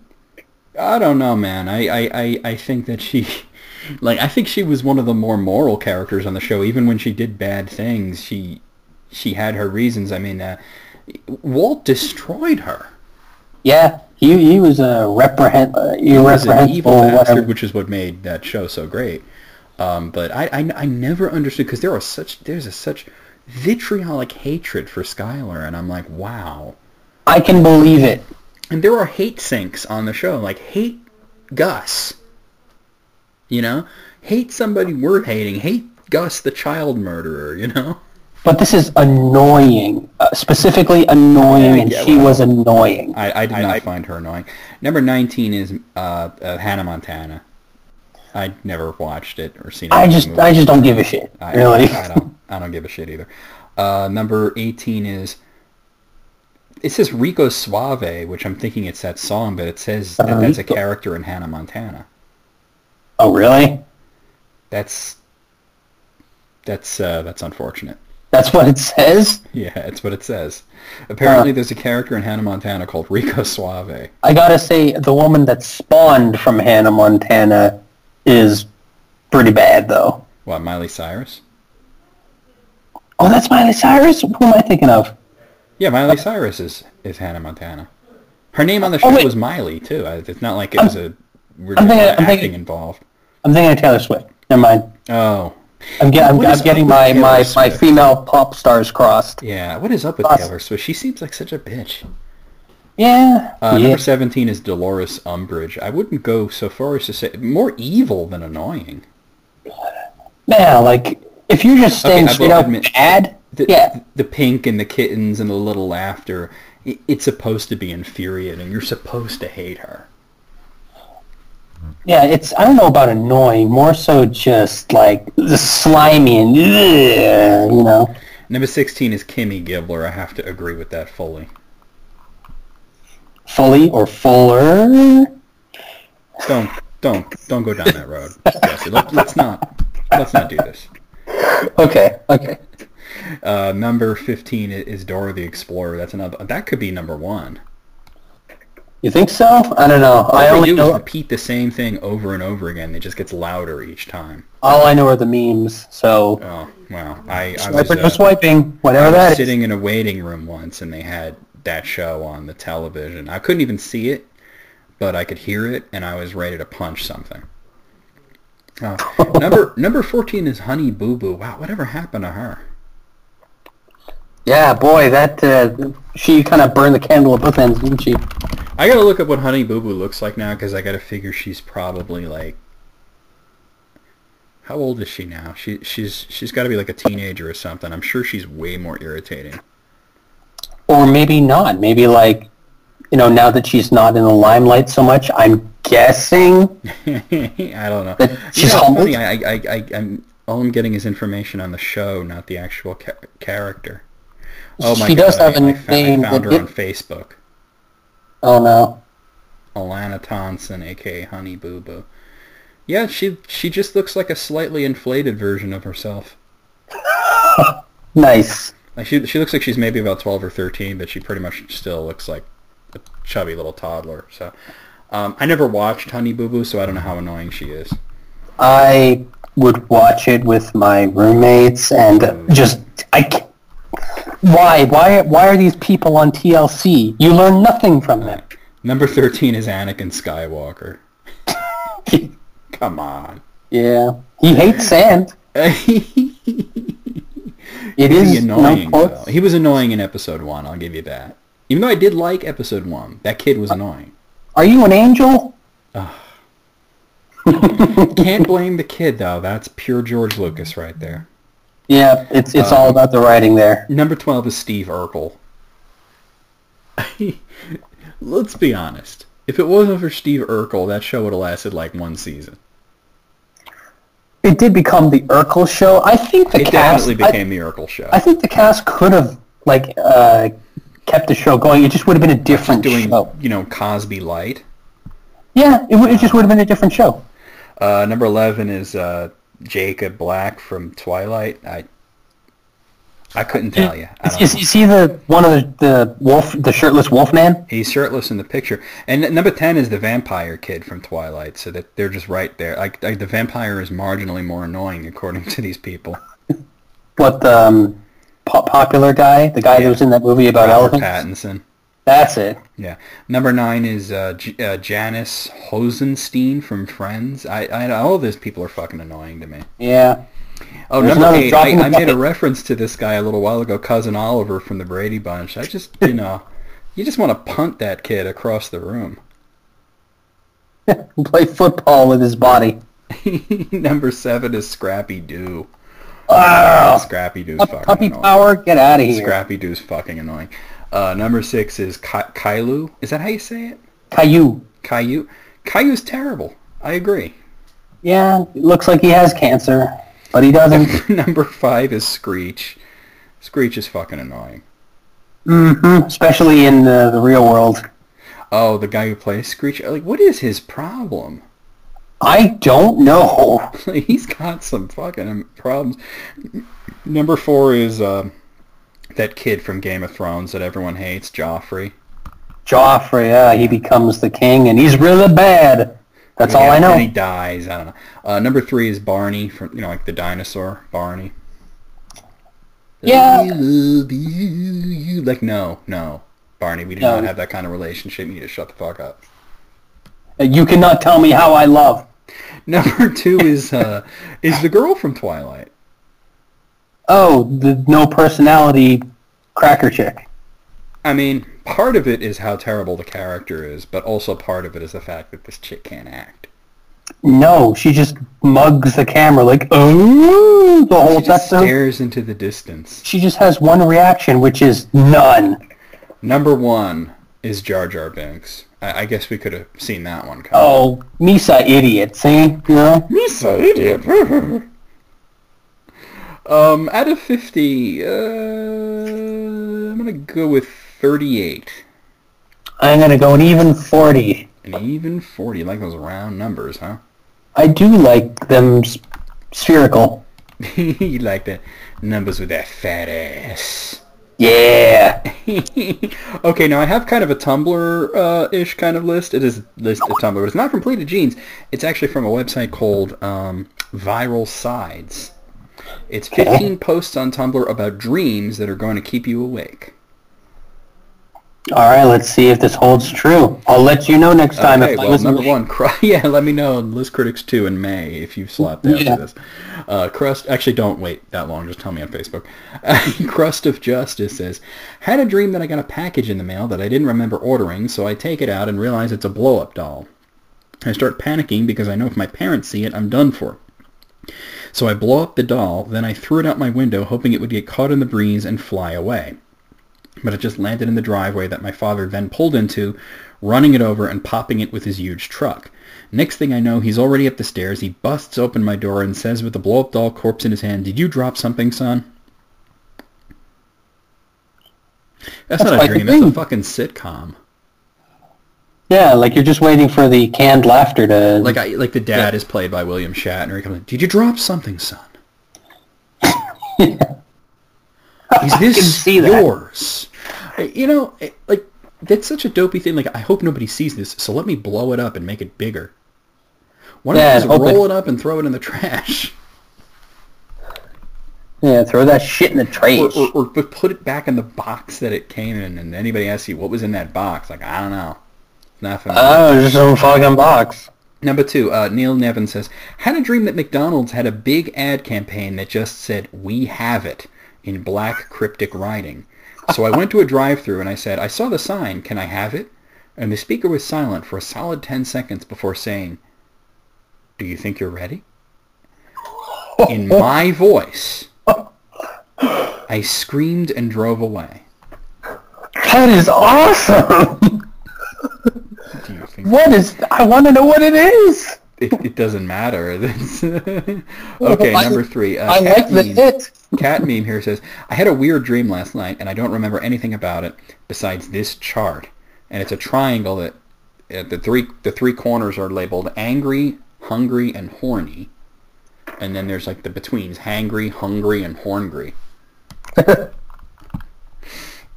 Okay. Oh, that's it. All right. That's it. Yeah. Number 4, Dayjo42 says, I had a dream last night that Frosty the Snowman was angry at me for calling him Frosty the Snowman, and he was like, listen, you rusty screw, how would you like it if I called you Fleshy the Skin Woman? It's got a point. Is it? But I mean, can you imagine he sounds like Peter Loy or something, like, listen here, you rusty screw. Yeah. How would you like it if I called you Fleshy the Skin Woman? See? Number 5. I don't know how to pronounce it. It's like wolf, but the O is a 6. So, 6 wolf. I had a dream where tornadoes were made illegal or something. I just remember like a dozen police cars driving directly towards a tornado with their sirens on and all getting sucked into the tornado. Idiots. Sounds like a great dream to me. Like, let's get Michael Bay to make that movie. I could see Michael Bay turning it into a franchise. Oh yeah, and it would be entertaining. It would be Copnado. Copnado. Number 6. I'm crying because this is The Masked Daughter. I'm crying because when my dad was 18, he was going to join the Air Force, and the night before he had a dream that Jesus slapped him in the face with a gigantic fish and asked him what he was doing, and he woke up and thought, Jesus is right, what am I doing? And that's why my dad did not join the military. But really, I probably wouldn't have been born if my dad hadn't been fish slapped in the face by Dream Jesus. So I can't even be mad about it. That's good. Okay, number 7. I guess that gives it a whole new meaning to the term Jesus fish. Number 7. Gookju says, I had a long and vivid dream where I accidentally invited the ghost of Alexander Hamilton into my house, and he just sort of followed me around and scoffed at my essay writing, and eventually I tried to hire an exorcist, but the exorcist turned out to be Thomas Jefferson, and they got into a fist fight in my kitchen. And Frosty Mika replies with, everything I remembered about U.S. history got replaced with this. Yeah, like, has somebody been studying their U.S. history lately? Must have been, right? Got something on the mind. Can you imagine, though, that you get these ghosts of Alexander Hamilton and Thomas Jefferson, they just start boxing in your kitchen? And then one of them starts beat boxing? Because, you know, the musical. Fun. Less fun. All right, Princess Hoff says, I just had a dream that Macklemore was at my house, and he told me that he'd spent all the money he made from thrift shop, and I couldn't buy food. And I said, oh, do you need some Snacklemore? And then he punched me in the face. I'm sure you'd be on board with that. Well, they had it coming, I mean. Shutting up the pun. Yeah. Number 9, I had a dream. This is her whispers I don't know, something. I had a dream that I was walking around in a shirt with stalks of corn all over it, and someone was like, what the fuck are you wearing? And I said, it's a crop top. I laughed so hard that I woke up. I laughed so hard I woke up. That's great. Crop top. That's all right, so number good. 10. And this is an anonymous question, an ask. It says, I dreamt that the Titanic was found out to be faked for insurance money, but I wasn't allowed to tell anyone or my dog would be killed. I don't have a dog. And the person replies with, and yet you still snitched. Yeah. Well, why wouldn't they snitch? It's not like they have a dog. Yeah. I mean... Okay. We've actually had this one before, long time ago, like when we first started doing Tumblr Gets Deep. So tell me if you remember this one, Jesse. It's from Weak Ass Nerd. Last night I had a dream that I graduated college, but when I got home, Dwayne "The Rock" Johnson was in my living room, and I had to fight him as a final test of skill. Eventually, I figured out his attack patterns and had an easy enough time dodging him, but none of my punches did anything. I could not pierce his hide. He was just too strong. The dream ended after I jumped on his back and wrapped my arms around his neck. I do not know if I won. When I woke up, my arms were sore. Now I'm afraid of going to sleep in case he returns. I cannot sleep fight Dwayne "The Rock" Johnson 2 nights in a row. I'm only human. Yeah, I think I made some crack about feats of strength or something like that. It does sound familiar. That was a long time ago. Number 12, Wonkolo says, I had a dream I was able to time travel and I went like 10 there's a lot of zeros. Years into the future, but the instant I went to 4000, I got stuck in a time dilation jail set up by the American government in the year 3877, in which anyone that tried to time travel back or forth across May 23rd, 3877 while on Earth would end up stuck in this time dilation chamber trap to stop time travelers. But like it was so crazy and mismanaged because it was legit capturing like every single time traveler ever, and the place had only been open for 12 minutes and was already getting overpopulated with non-stop multiple recursive instances of this one other guy trying to break previous versions of himself out of this goddamn time traveler jail. Sounds like a Black Mirror episode. It's like a better version of Time Cop. Yeah, oh, Time Cop. There's a classic. It wasn't a bad movie, but that's a better version. Yeah, not number 13. Underground Ghost says, had a dream where I was sitting in a dark office and reality felt really altered and strange.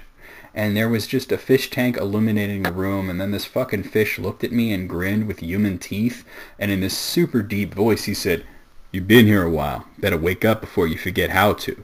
And I fucking woke up in a cold sweat. Ugh. That's the first one to be legitimately creepy. Yeah. Wake up before Better you wake up before you... How? Wow. Number 14, Gentleman Bones says, had a rude-ass dream last night. Someone disembodied voice said, "Hey, you want to hear a funny joke?" I'm a fan of jokes and do what voices tell me in my dreams, so I said, "Yeah, sure." Then my alarm went off. Prick. That's good. I like it. That's him being a dick to himself. I like that. Number 15, Adrarna here says, it's weird how people say follow your dreams instead of follow your ambitions.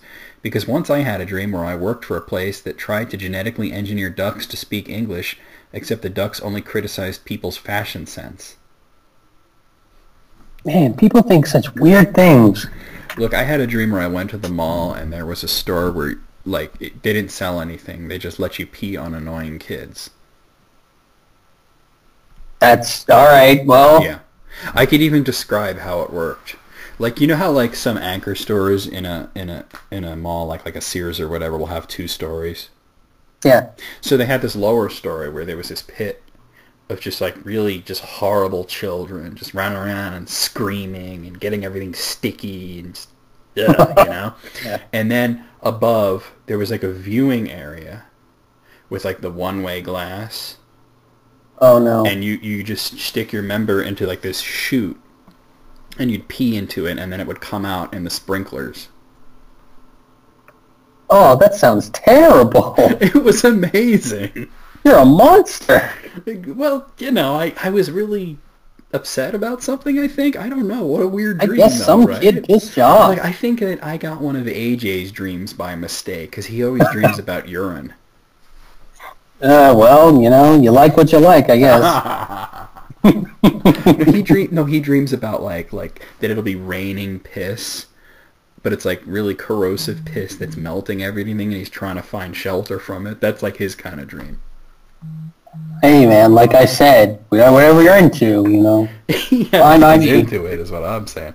Okay, this is the last one, number 16. Curryboss says, does anyone get upset when you're dreaming and it ends on a cliffhanger? I'm dead serious. I can't tell you how many times I'm having a good or a weird dream, and then I wake up like, oh my god, what, did he find out? Is he okay? What should I... Fuck. What was I dreaming about again?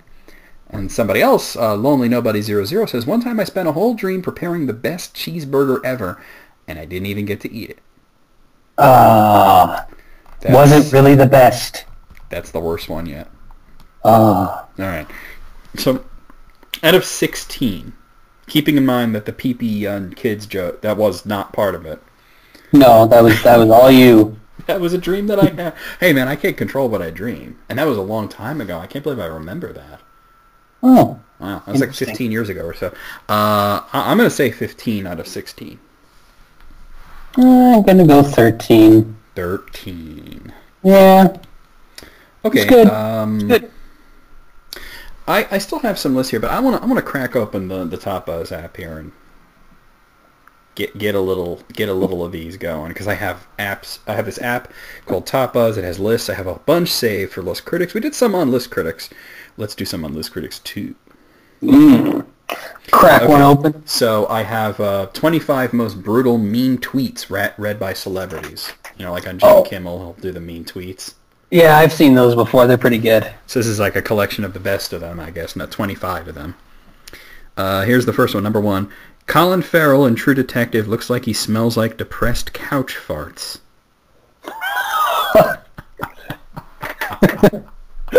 Oh, I love the play, just the language there, the depressed couch farts. You immediately know what that means. Mm-hmm. You can smell it. It smells like upholstery, Hot Pockets, and shit all at once. I can taste the toxic combination. Number 2, I'd rather listen to an auto-tuned queef played on a continuous loop than listen to Ariana Grande's new album. Nice. I agree. Auto-tuned queef. Might sound good. I actually used an auto-tuned queef for a zombie sneak attack track once. Not that I looked up an auto-tuned queef, but I got a queef and I auto-tuned it. Wow, that's the genuine article. Yeah, the song was called Queef Sample. Accurate. Number 3. Ethan Hawke seems like a guy who wasn't supposed to be a movie star, but he slipped through the cracks and everyone was just like, okay. Oh, that's a burn, man. That's fair. Number 4. Bill Simmons looks like the type of guy who will watch you sleeping. You know, I don't know who Bill Simmons is, but looking at this picture of him, I agree. Oh, I don't know. He does look like the kind of guy who would watch you sleeping. Number 5. I'm convinced Magic Johnson has approximately 73 teeth in his mouth. He does have a lot of pearly whites. It is true. Chewing chiclets. Well, he's got a rather large mouth, so when he smiles, like you're practically, you see the molars. It's crazy. The magic hour. Yeah. Number 6. Conspiracy theory. Tobey Maguire is just a hamster in a robot. I don't even know what that means, but it's just amusing. Is that kind of like like Men in Black with a little tiny alien in the head? I don't know. Oh, yeah. Number 7. Has Zac Efron ever been in a movie where he didn't play a total douche? I've never seen one of his films. I'm just judging by his face. Oh, savage. Hey. Got him. Got him. Number 8. Brad Paisley, I don't know your music because I don't drive a pickup and I don't sleep with my sister. Oh, that's not fair. Number 9. Daniel Radcliffe is one of God's most unattractive creations since the Aardvark. Oh, damn. A burn on Daniel Radcliffe. Holy shit. Yeah, but tell that to all his fans. Yeah, I think a lot of women think he's very attractive. I guess this one person doesn't agree. He's got it out for him. Yeah. Number 10. Why does Ryan Gosling always look like he's trying to squeeze a fart out without it making any noise? Well, maybe he is. Maybe he has a medical condition. Yeah, he's just like forever for his entire life trying to get that one last little squeaker. The commentary track on Blade Runner is just nothing but farts. What? Like you hear the director and then you hear farts. Like, yes, Ryan, I agree. Number 11. Dear God, give us Tupac back and we'll give you Justin Bieber. Fair trade. That's a good trade. That might be too good. We might have to give more than Justin Bieber. Balance Give it out as well. Mm-hmm. Number 12. I can't even read this. It's so stupid. Paul Ryan has such pretty blue eyes. Sometimes it's easy to forget he's Satan incarnate. What? Paul Ryan? Why? Paul Ryan, the Speaker of the House. Satan incarnate. I don't know that he's not as bad as our president, but... He's no Damien. Number 13. Marijuana works wonders. Just look at Willie Nelson. Bastard is still alive and won't die. Still kicking. Yeah, but why would we want Willie Nelson to die? He's great. Yeah. Not hurting anybody. Number 14. I can't stand this new Ed Sheeran. Like, why the fuck are you happy on your records? You're a fucking ginger, for fuck's sake. Be sad. Oh, come on. Wow, that's really mean. Yeah, this is just straight up asshole. Yeah, well, that's what they're supposed to be. Mean You're a tweets, ginger, right? be sad. I love how music takes you to... This is number 15. I love how music takes you away to another place. Like Mumford & Sons is playing at this restaurant, so now I'm going to another restaurant. Snap. That is good. That's good. It's funny. It's not too insulting. I like this next one. Russell Crowe is delightfully paradoxical in that he is a huge dick with a small penis. I like it. Somebody saw him in the shower, did they? They're hitting Ryan Gosling twice on this list. Oh, no. Yeah. Oh, look at me. I'm Ryan Gosling. I have perfect bone structure and kind eyes. Go fuck yourself, Ryan Gosling. Yeah, that's being just straight jealousy. up mean. Yeah, and just being mean. Just being mean. Not to mention that he's talented. Yeah, Have you ever seen Drive? That was a fantastic film. I never saw Drive. Okay, well, I'm sure you've seen at least one of his movies. He's a good Yes, actor. I have. He was excellent in Blade Runner, to bring that up again. There you go. Number 18. I have Matthew Perry syndrome. I'm a sarcastic loser with a giant head. He does have a big head. Yeah, it's larger than average. Number 19. David Blaine looks like his voice is putting his face to sleep. You go to sleep now, twa. Number 20. I hope you all have a great weekend. Except you, Lisa Kudrow. Fuck you. Oh, whoa. What did she do? What did she do? She was on Friends. That's enough. Well, yeah, but I mean, come on. Number 21. Bryan Cranston looks like Jim Carrey impersonating Matthew McConaughey. It's true, it does.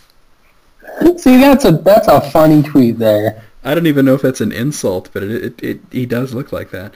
Number 22. Some people ask me who has the biggest penis in Hollywood. Easy. Bette Midler. Oh, all right. And how did you come by this knowledge, sir? She's swinging some sack. You know, by the way, that person's Twitter handle is @StudioExec1. So maybe they are asked who has the biggest penis. That's serious business. Yeah. Number 23. Wiz Khalifa looks like a homeless woman. A homeless woman. He does look like a homeless woman. It's true. All he needs is his shopping cart. Yep.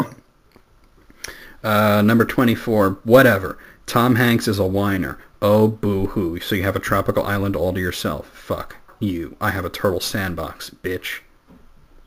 Were they not realizing that was a movie? Yeah, is this just razzing Castaway? Yeah, because that's Castaway. That's not Tom Hanks. That's a character he was playing. Whatever. And the last one, number 25. Michael Strahan's teeth are having a middle school dance where the boys stand on one side of the room and the girls stand on the other. I have no idea who this guy is, but he does have a rather large gap in his teeth. He looks like a black David Letterman. Oh yeah, the gap. Yeah. Actually, I think his gap might be more impressive than Dave's. I don't know. I'd have to see them side by side. At a 25, I'm going to say 22 on this one. I'm going 23. 23. Always got a one up me. Okay, now, I got another Twitter one, but I think you're really going to love this because this is some savage as fuck Wendy's tweets. Oh, Wendy's. Wendy's, they have decent enough hamburgers, but they have even better tweets. I don't know who's in charge of it, but there's some. I've seen some good stuff. I gotta think that there's probably a couple of people who do it, but that they all just go to the savage school of fuck. Okay, so this starts off with a guy who says, if you reply, I will buy the whole Wendy's menu right now. And then Wendy's says, prove it. And then the guy says, here's your proof, and he posts a picture of a garbage bag. And Wendy says, thanks for sharing your baby pictures. And then some girl comes in and says, why are y'all like this? And Wendy says, we tried to keep it friendly, but we aren't here to get trashed by someone. Aha, to get trashed. All right. Here's number 2. So the irrelevant streamer says, I want Wendy's, but my girlfriend wants McDonald's. What do I do? And Wendy says, there are plenty of fish in the sea. Nice. I mean, if they're near each other, you could hit up both drive-thrus, I guess. I don't know. Yeah, or just, you know, so she can go her... I do like Wendy's hamburgers, but they are fucking expensive there. You think?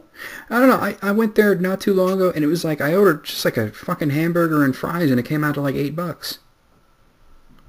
I'm like, damn, you ain't that much better than McDonald's. You need to calm down with that price, Wendy's. All right. So this number 3, Sniper Swiper says, Wendy's, my friends like Wendy's, but I don't. What do I tell them? And Wendy says, apologize for being wrong. Nice. Yeah. Yeah. Very good. So this actually starts off with a tweet from McDonald's where they said, today we've announced that by mid-2018, all quarter-pounder burgers at the majority of our restaurants will be cooked with fresh beef. And Wendy's replies with, McDonald's, so you still use frozen beef in most of your burgers in all of your restaurants? Asking for a friend.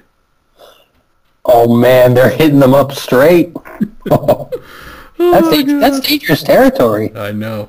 Okay, this also starts off with a tweet from McDonald's, but a very botched tweet because it says, Black Friday, need copy and link.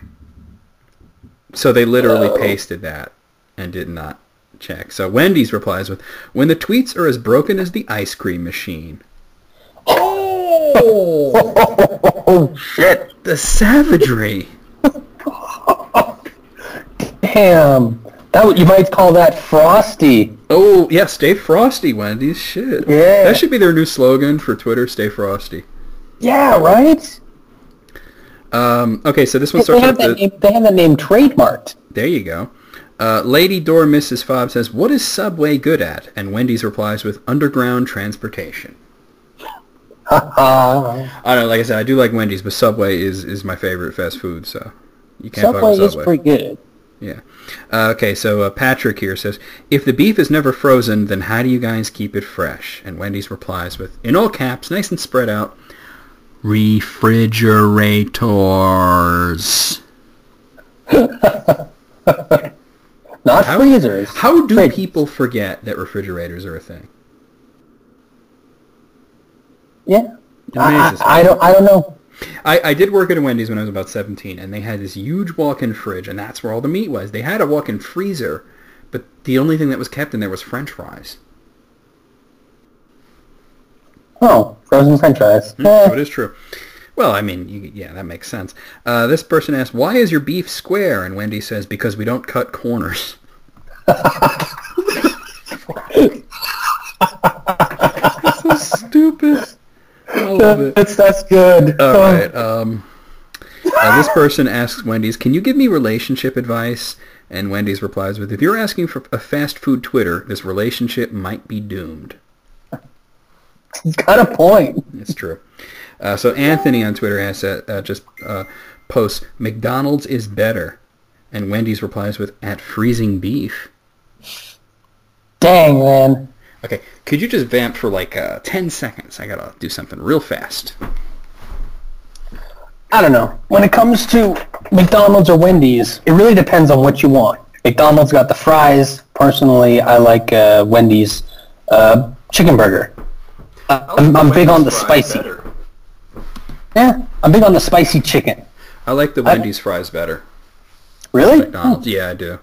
I don't know. I'm all about the McDonald's fries. I like the fish sandwich at Wendy's better too, but McDonald's they have better breakfast. I mean, yeah. I mean, it's hard to compete. Sausage McMuffin. I mean, or just blank McMuffin. Fill it in. Or the McGriddles. Holy shit, that shit's good. I've never had a McGriddle. Plus, if you're a connoisseur of coffee, McDonald's has surprisingly good coffee. You try the coffee at Wendy's, it's like poison. I'm not willing to do that. Yeah, don't. This person asks, who is running this savage page? And Wendy's replies with, 3 dogs in a trench coat pretending to be human. So that answers your question, Jesse. Yeah, there we go. It's been 3 dogs all along. Yeah, so Eric here posts a picture. He says, I hope every person who sees this, who thought I would fail, sees this. And they show that they got like their McDonald's bag in the passenger seat, and they got the seat warmer on to keep it warm. Oh. And Wendy says, looks at the logo on the bag. You failed. Okay. Wendy's, you always got to tear them down, don't you? Yeah. So Gina here says, I want to go on a date with Wendy's and take them to a real burger joint, Burger King. Uh-oh. So then Burger King tweets, treat her like the princess she deserves to be. And then Wendy's says, if you're looking for a princess, you might want to let it go. Not interested in the frozen beef kingdom. Woo! Plus, there's also the fact that Burger King is fucking gross. It's been forever since I've been to Burger King, and there's probably a good reason why. I can't think of a single thing from there that I enjoy. Like, I think I've had few burgers from there. I know. They do have good shakes. I've never had a shake from there. The shakes at Burger King are better than the shakes at McDonald's. Oh my, like you heard it here. If you get the chocolate shake at Burger King, it tastes more like chocolate. But here's the thing. If I'm driving all around looking for the best shake, I'm just going to go for fucking Dairy Queen anyway, so. Yeah, like, just, if you're going to get a shake, go to a shake place. This person says, I don't have a Wendy's where I live. What should I do? And Wendy says, you might consider moving. No, all right. Justin here asks, going to In-N-Out, what should I get? And Wendy says, out. I knew it. That was pretty obvious, wasn't it? Yeah. All right. Emily here says, 20 girls in my dorm legitimately hate me because when they asked the group me where a party was, I gave them the address to Wendy's and they went. That's already funny. But then Wendy says, could you please pick up your friends? It's been 3 days. That's good. This person says, if Wendy's doesn't reply to this, I'm going to McDonald's and ordering everything on the menu. And then Wendy says, don't do that to yourself. Be kind to yourself and your body. Gabriel here just tweets at Wendy's, Burger King for the win. And Wendy says, what'd they win, a participation trophy? Oh, damn. Damn. I like it. Kim here tweets at Wendy's, I just ate at Burger King. What are you going to do about it? And Wendy says, feel sorry for you. Oh. Don't worry. What's going to happen to their intestines is punishment enough. Mm-hmm. Just give it a couple hours, minutes. Everybody says that about Taco Bell, but in my experience, it's more true about Burger King. Thank goodness I don't eat there. So this guy, I have to describe him because it's relevant. His Twitter picture is just some guy with sunglasses and a backwards hat. And he says, waiting for the Wendy's roast to happen to me. And Wendy says, turn your hat around. You aren't Bart Simpson and this isn't 1997. Yeah. Nice. Like, you got to use the brim for something. Gag here didn't even... This is amazing, this Wendy's tweet. They must be on Twitter constantly because this person didn't even tag Wendy's in this. I'm getting McDonald's today. And Wendy says, sorry about the bad day. Better luck tomorrow. They probably do like a search for McDonald's. They probably do, yeah. So this person says, Wendy's, if you don't roast me, I'm going to McDonald's. And Wendy says, you are a Twitter egg, and this is your only tweet. There was literally zero information to roast you about. Ooh, the non-roast roast. Well, yeah, I mean, they don't even have a profile picture. It's just, yeah, it's bullshit. Andrew here says, Wendy's, how do you compare to Carl's Jr.? Carl's Jr. answers says, lol, they don't. And Wendy says, yeah, for one, if we were going to diss another restaurant, we'd have more than 0 likes and retweets after 13 hours. Shit. Damn. Wendy's, how do you keep coming at them like that? They found the weak point and they went for it for massive damage, huh? Massive damage. So Daniela here says, Wendy's, tell me why I should go to Wendy's for lunch instead of McDonald's. And Wendy says, if you're asking us, you already know the answer. It's true. Yeah. Steve Q here says, name a scam. And Wendy says, some people use frozen beef in their hamburgers. Wink. That wasn't even that good, to be honest. That was just like, hey, we're great. Come on. Jacob here says, what are your deals on Black Friday? And Wendy says, buy one, get one free savage tweets. All right. Good deal. Yeah. Good deal, yeah. Ace the Prophet here says, Yo, Wendy's, y'all can use my mixtape to flame grill your burgers if you want. Hashtag just saying. And Wendy says, we'd prefer to keep our food fresh and hot. Ouch. Yep. That'll teach him.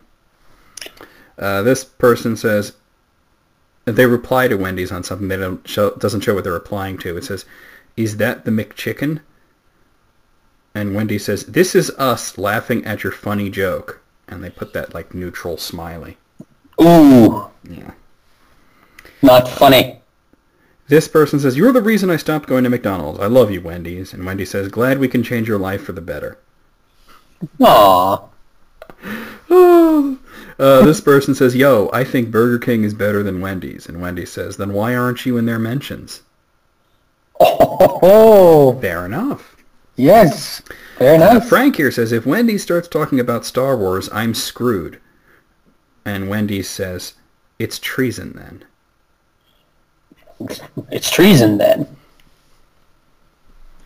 That person has a check mark next to their name, which makes me think I should probably look them up. Like, who is this person?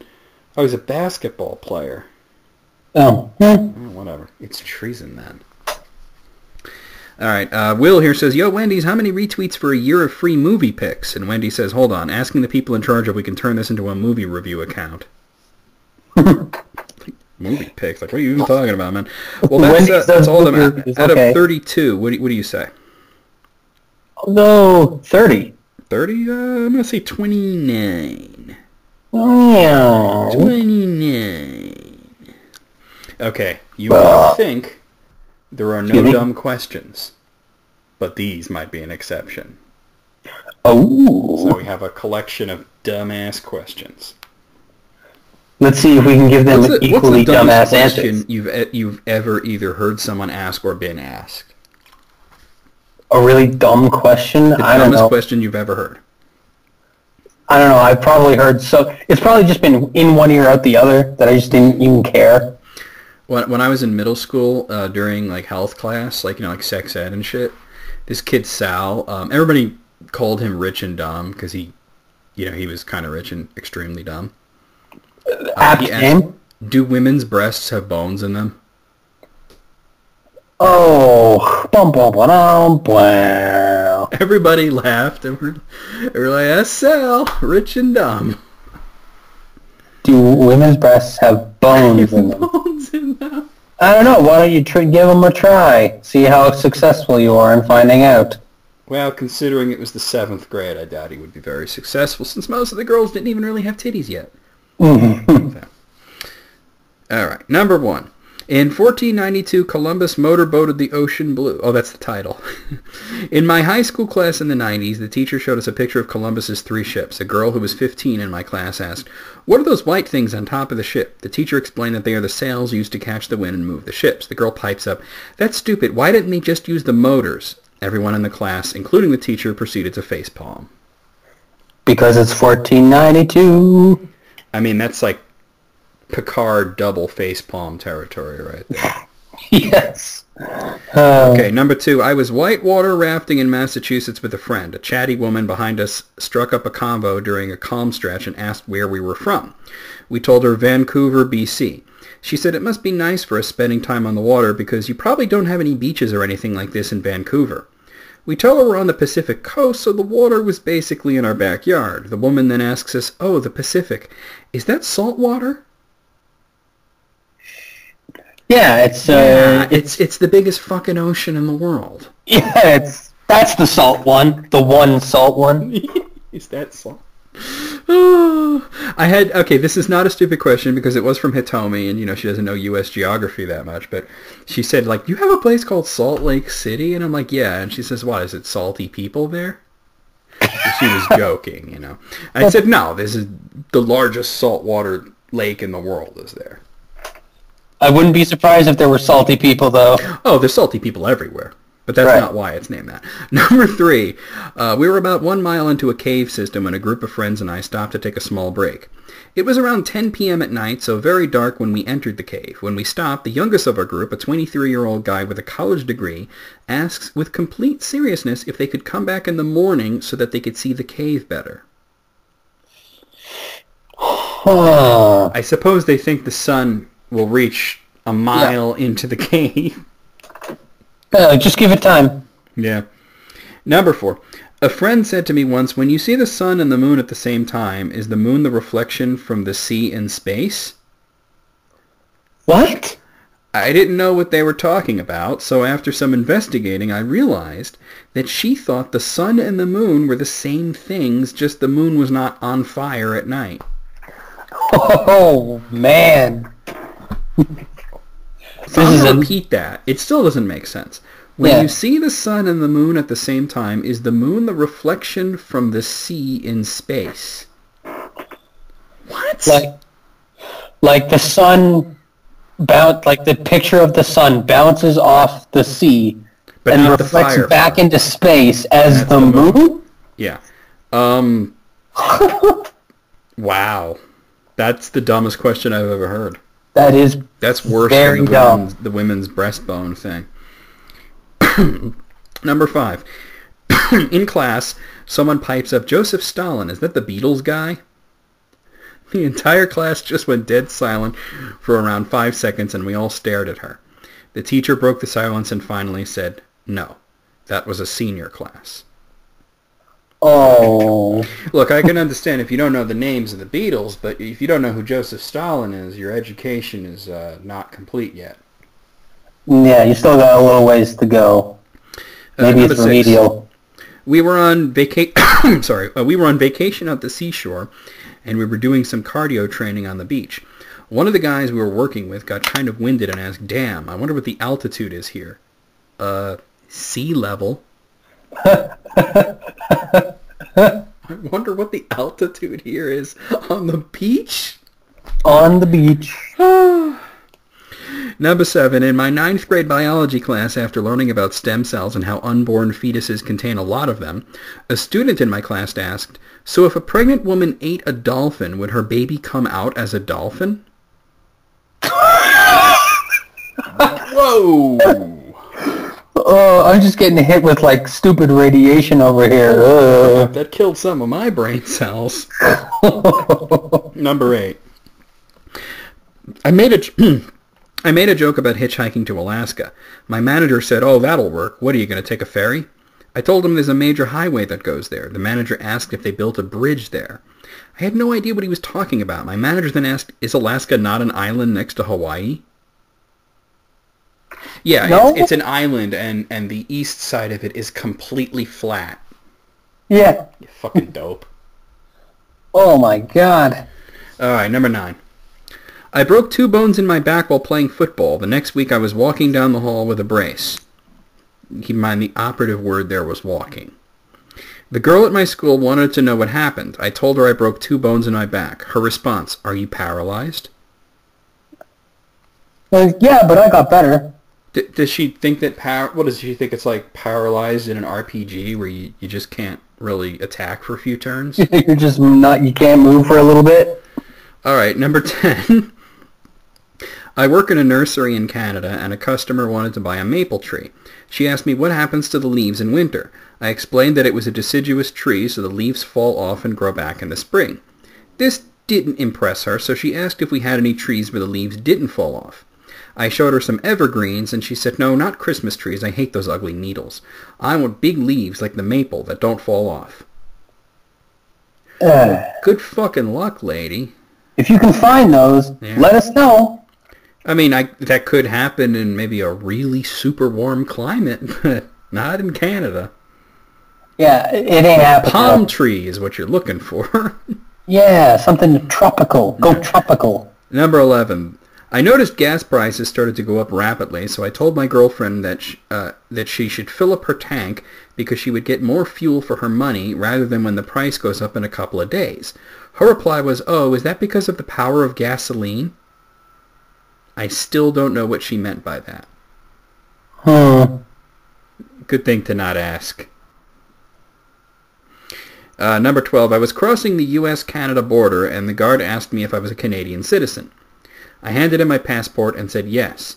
He looked at my license plate and asked me, if you're from Canada, why does your license plate say Manitoba?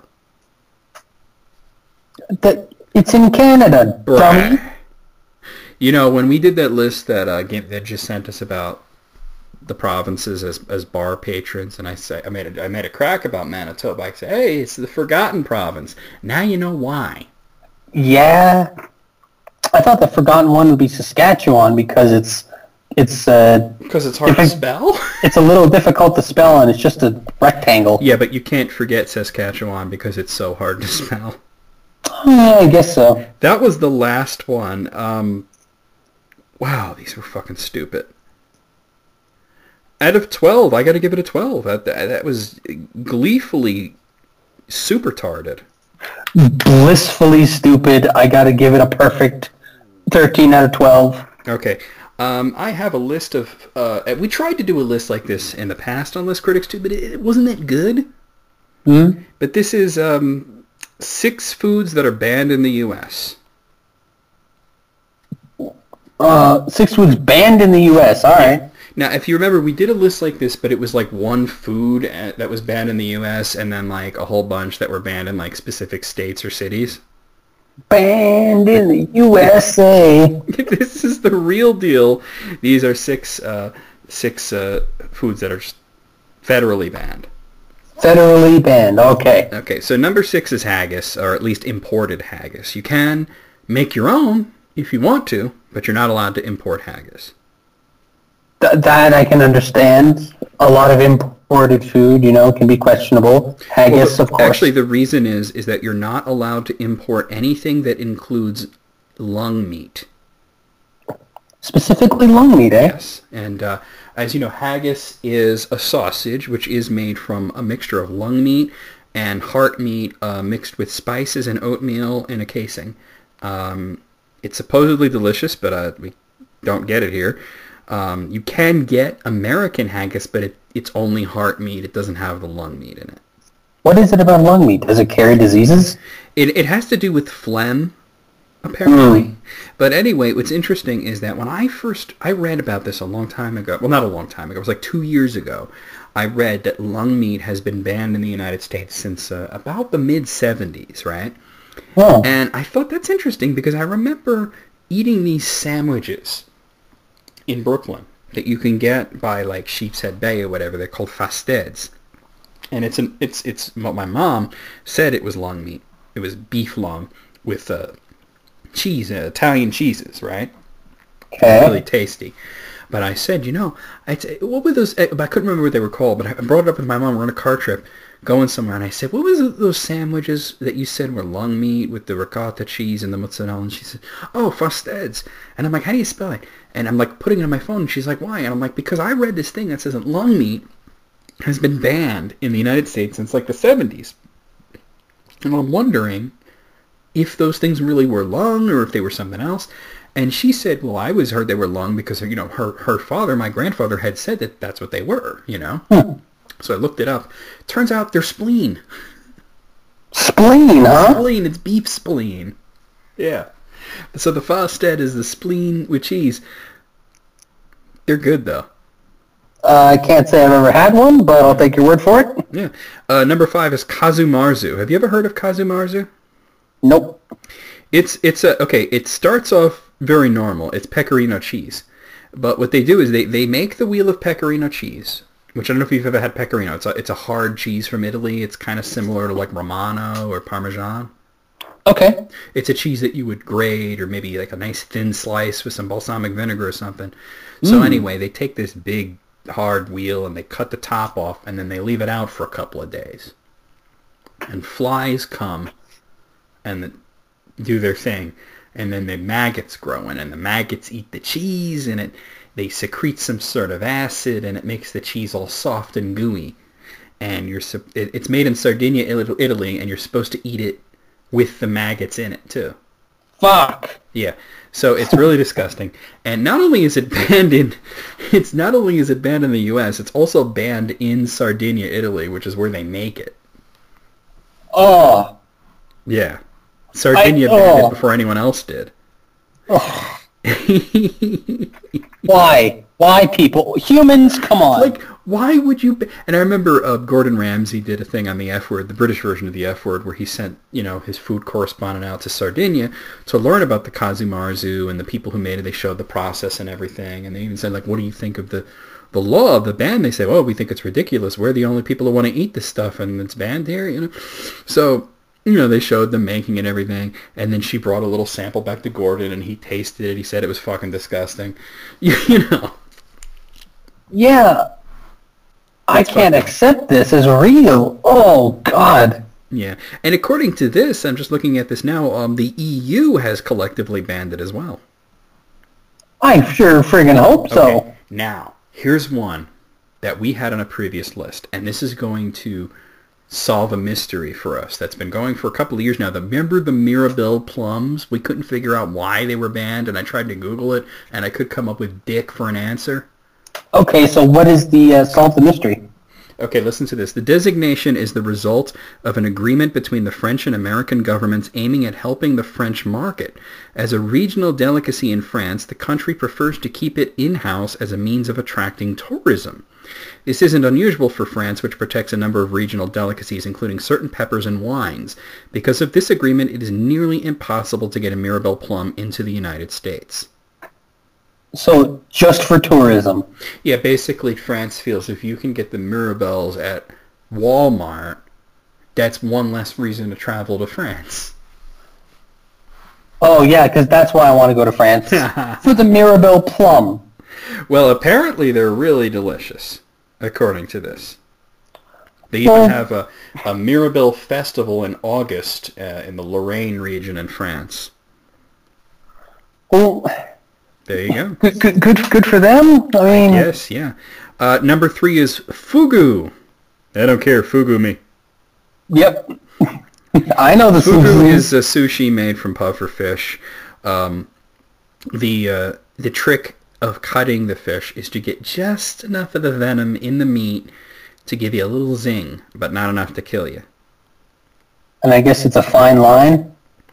It's an extremely hard skill to master. It says if you ingest too much of the toxin, you may have some light dizziness followed by outright exhaustion, headache, and nausea. If you ingested a lethal dose, you will begin to have difficulty breathing and then enter a state of total paralysis in which you are unable to do much but contemplate your poor life choices. Well, when you put the word lethal in there, you're kind of done. Well, basically it paralyzes you so your lungs can't even work. Oh, so you just suffocate. Yeah. So you could survive it. There's no antidote, but your life can be saved with a stomach pump and just eating a shitload of charcoal. Oh, yeah. Charcoal. Number 2 is shark fin soup. Why is that illegal? Is it because of it killing actually the has sharks? to do with the way that they catch the shark, rip off the fin, and throw the shark back. Really? Yeah. It can survive without the fin? No, they can't. Huh. This happens in China mostly, also in Vietnam, and it's illegal to import it into many countries, including the United States. Why throw it back? Why not just, you got the shark, you might as well, I don't know. And apparently the shark fin soup tastes like water. It doesn't have a flavor. I mean, what's the purpose? They eat it because they believe that it'll cure all sorts of diseases. Ugh. Bullshit remedy.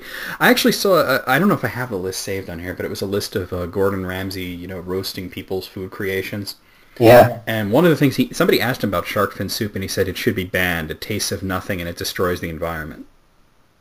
There you go. You heard it from the best. Now, number 1, I think this is a little out of date, because number 1 is the Kinder Surprise Egg. We actually have those now. Oh, really? Yeah. They came up with a way to make it not considered a choking hazard. Oh, they even acknowledge that. It says the new product started showing up in stores at the end of 2017, but they differ considerably from their European counterpart and just aren't the same. I wonder how. I don't know how different, but I've seen commercials for them all over the place now. The Kinder Surprise Egg. Are they Are they still wrapped in chocolate? Is it a chocolate egg? I assume so. I don't know what makes it different. Because what if they make the whole thing plastic? Then it's not a food product. Yeah, but that's been around forever. The plastic eggs with the toys inside have been around for like forever. I remember that shit from the 80s. Yeah, but maybe it's. I'm trying to figure it out. Like, well, out of 6, what say ye? I don't know, 5. The whole tourism thing is kind of bullshitty. But we got a reason for it, finally. So I got to give We do have a reason. It's a bad one, though. It may not be the greatest reason, but at least the question is answered. The question has been answered. All right. Maybe, you know what? For the last list, I'm going to try to find that Gordon Ramsay thing. Because, I don't actually have it saved on this app, but... what was the search list? Feature. What's that? What was the list? The Gordon Ramsay roasting people on Twitter thing. Roasting people. Oh, okay. Just a rundown of him roasting. Well, it's a like best of his roasts of Twitter. Oh, that'd be good. That'd be good. Where they show, hey, look at this sandwich, and he's like, it's terrible. Fucking awful. It's fucking terrible. Oh wow, there's a lot of Gordon Ramsay stuff on here. Surprise. They're not all lists, so a lot of them are just articles about him. Wait, hold on. Let me type Gordon Ramsay and Twitter. That might help. Dude, I only looked at it this morning. It's not that old.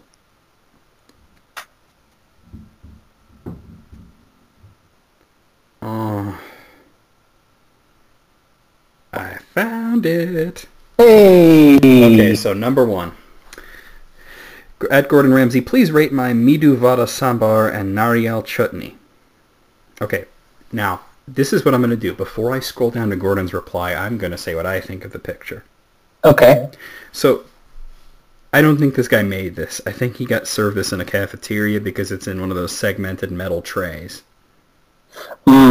People don't usually keep those at home, you know? No, you toss them or whatever. Well, no, these are the heavy, like, you'd see these in a prison. Oh, those things. I thought you meant like the toss the whole thing. Here's Gordon's reply. I didn't know you could tweet from prison. Oh, there you go. There you go. Number 2, at Gordon Ramsay, how did my grandma do on this lasagna? Okay, has your grandmother heard of tomato sauce? Because it doesn't look like there's any on there. Oh, no. Come on, man. You need the sauce. Yeah. Gordon Ramsay says, it looks as dry as my grandma, and she passed away 20 years ago. Ah, you got him. He said something like that once on one of his shows where he goes, my gran could do better, and she's dead. And she's dead. Yeah, I think I remember that. Okay, at Gordon Ramsay, how do you like the cake I made for my dad's birthday? Well, look, maybe it tastes all right, but wow. It looks like it was chewed up and spit out. Yeah. I'll see what Gordon said. He says, is he still talking to you? It's an I'm sorry cake. You wrecked. Number 4. Hey, Gordon Ramsay, what do you think of my salad? Okay, that do look like a tasty salad, though. Yeah? All right. I mean, that looks nice. Let's see what Gordon says. That's my Caesar salad with quail scotch eggs from my restaurant in Vegas, smart ass. Oh, well, there you go. Nice. So he went to the restaurant, took a picture of the salad, and tried to tell Gordon Ramsay that he made it. Well, if he bought it, it's his salad. Okay. Cheese pizza at Gordon Ramsay. Cheese pizza on my cruise. Dude, this is literally like a triangle of tortilla with like a tiny dollop of cheese on it. Gordon Ramsay says, jump. I like it. Jump. Okay. Get out now. At Gordon Ramsay made a spooky skeleton cookie.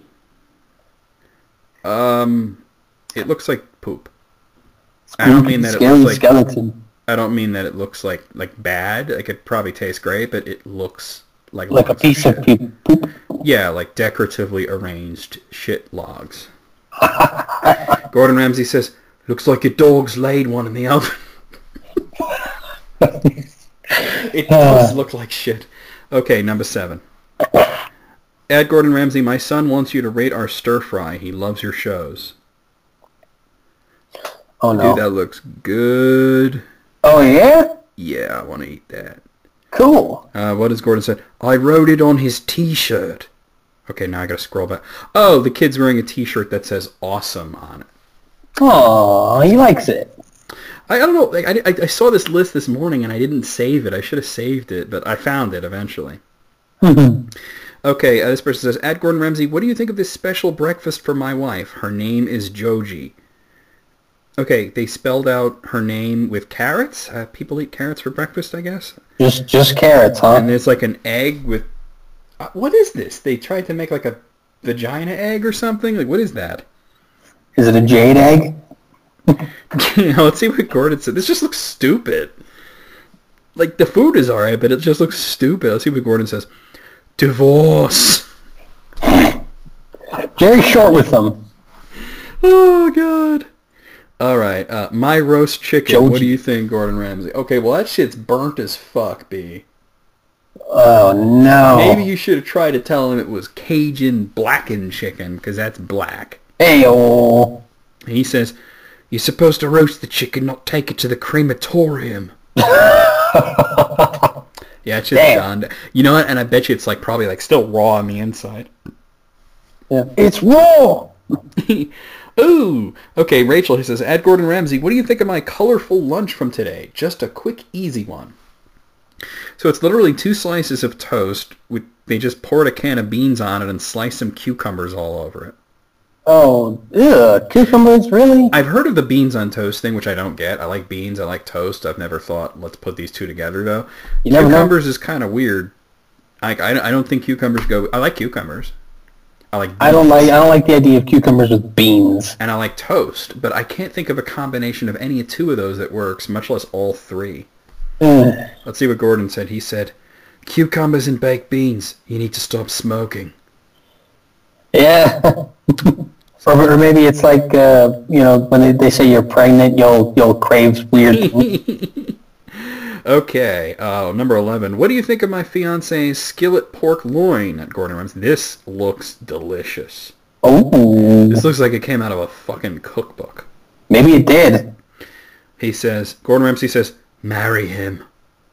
I mean, they got the lemon halves and the rosemary. Oh my God, I want to eat this. Oh my God. Number 12. At Gordon Ramsay, how's my BLT? This is the saddest looking BLT I've ever seen, B. Well. The toast is burnt. The bacon is like falling out. The lettuce looks like it died 3 weeks ago. And I don't even see any fucking tomatoes in this shit. Burnt, lifeless trash. Yes, you did it! Well, Gordon Ramsay says, BLT, burnt, looks terrible. Oh, I was on the right track. You were on the right track. Okay, number 13. Oh, wow, this is the shark fin soup I was telling you about. Oh, okay. I didn't even know this was on there, because I read a thing where he... at Gordon Ramsay, this is what I was served at an Asian restaurant, shark fin and chicken soup. What do you think? And as I told you, he says, fucking embarrassed. Ban shark fin soup. It tastes of nothing. It destroys their ecosystem. Blah, blah, blah, blah, blah. Okay. Well, at least he's passionate about it. Yeah, because you know that he was considering trying out a vegan diet? Really? Why? I guess just to see what the fuss is about. That's the article that I read where he mentioned the thing about the shark fin soup. Oh, okay. All right, number 14. Oh, that's hideous. Ed Gordon Ramsay, what do you think of my frozen pizza? Frozen? Well, it's a frozen pizza. Yeah, but you know how it looks all appetizing as fuck on the box? Yeah? This is the opposite of that. Oh. It looks like mold. Gross. Gordon Ramsay says, as they say in Frozen, let it go. I agree. This looks like shit. Number 15. At Gordon Ramsay, treating myself to some noodles and shrimp. What do you think? I don't think it looks that bad. Oh, what the fuck?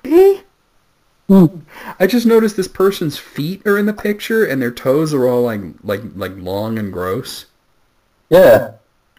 The food don't look bad, but they put their fucking nasty ass toes in there with their black fucking toenails and ugh. Well, I hope Ramsay says something about it. I'm not sure what's more off-putting, your food or your toes. They're There longer you than go. noodles. Yeah. I don't know. The food don't look bad, though. That kind of looks like the pasta my mom made the other day. It was really good, by the way. Them toes, though. Ugh. Number 16. Ed Gordon Ramsay, how does my dinner look? I can't even tell what it is, dude. Just a hodgepodge of food. It looks like a plate of yellow. Like a KFC famous bowl, but jaundice. No, it honestly looks like it could have been an omelet that got, thrown in a wood chipper, I guess. Oh, well, at least it's bite size. Is interesting is there's a dog in the picture, and the dog is looking away from the food, not looking at the food like you would expect a dog to. Ugh, disgusting. Just disinterested. Oh, and that's what Gordon said. Even your dog's not interested. Yeah, there it is. All right. All right, well, that was the last one out of 16. I'll say 16, actually. Yeah, I'm giving it a perfect score. A perfect Ramsey score. A Michelin star. Brilliant.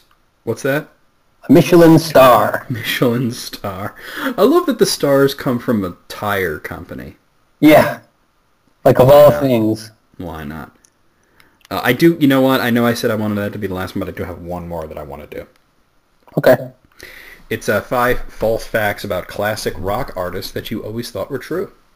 Oh no, my world's about to be shattered. So number 1 is the fact that you might have heard that Keith Richards got so fucked up on heroin once that he had to have his blood completely changed.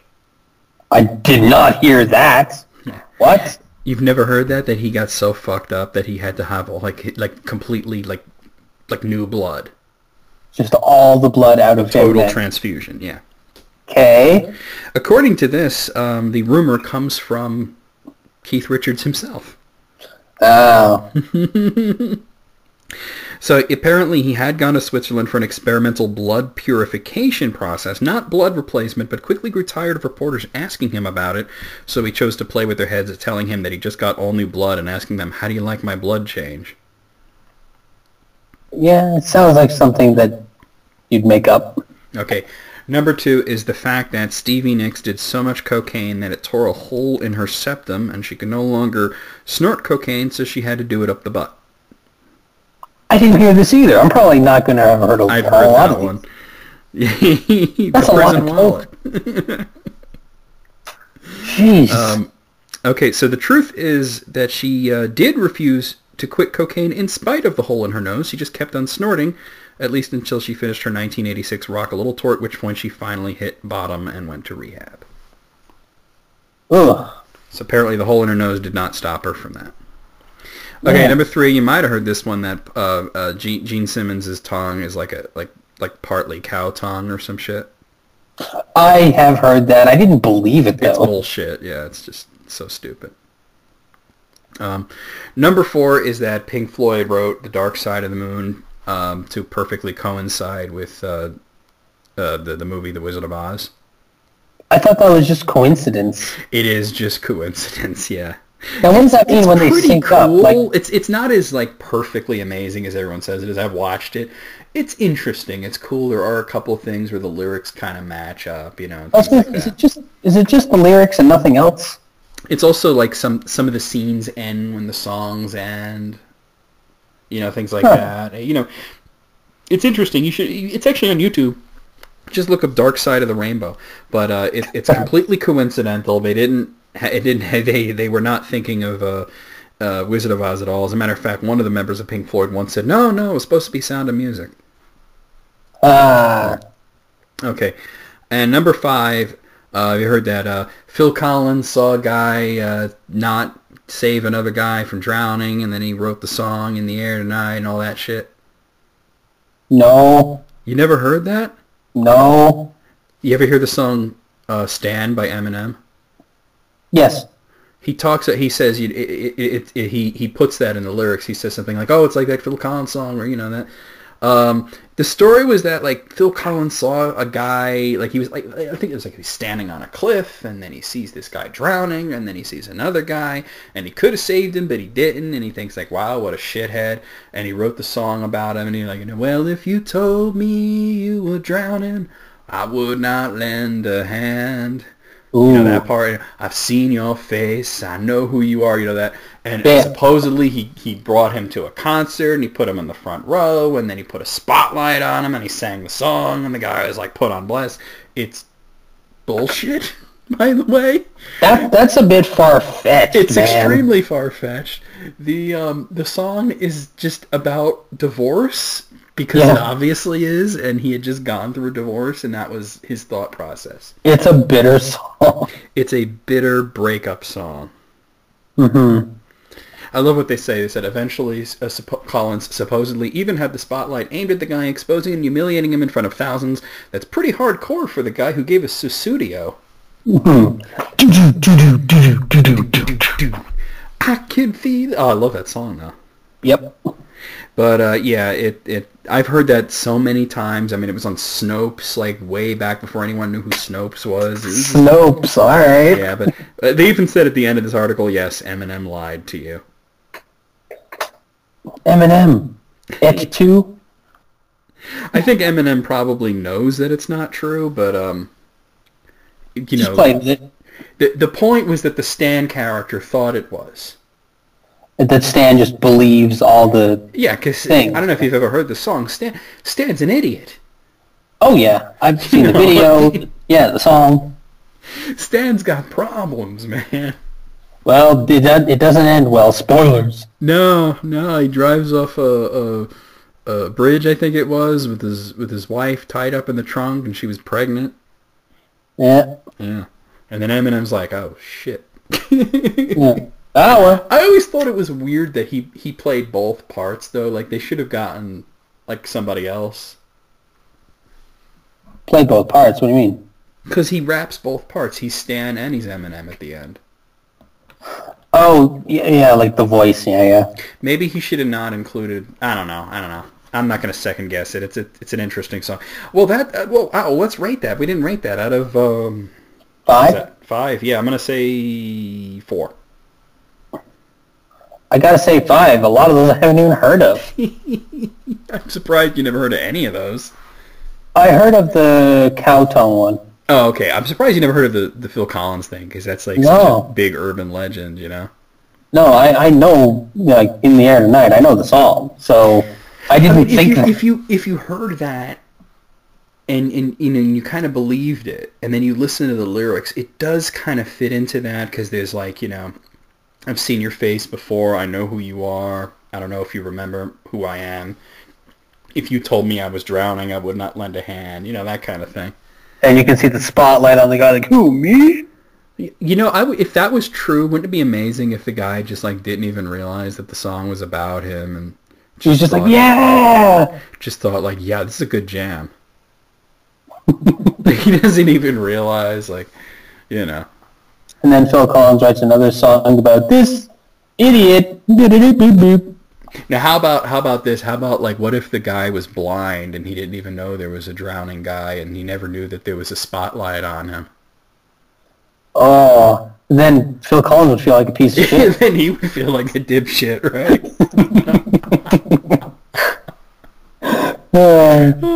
Well, that's going to be the show, you guys. That's it. Sayonara, bitches.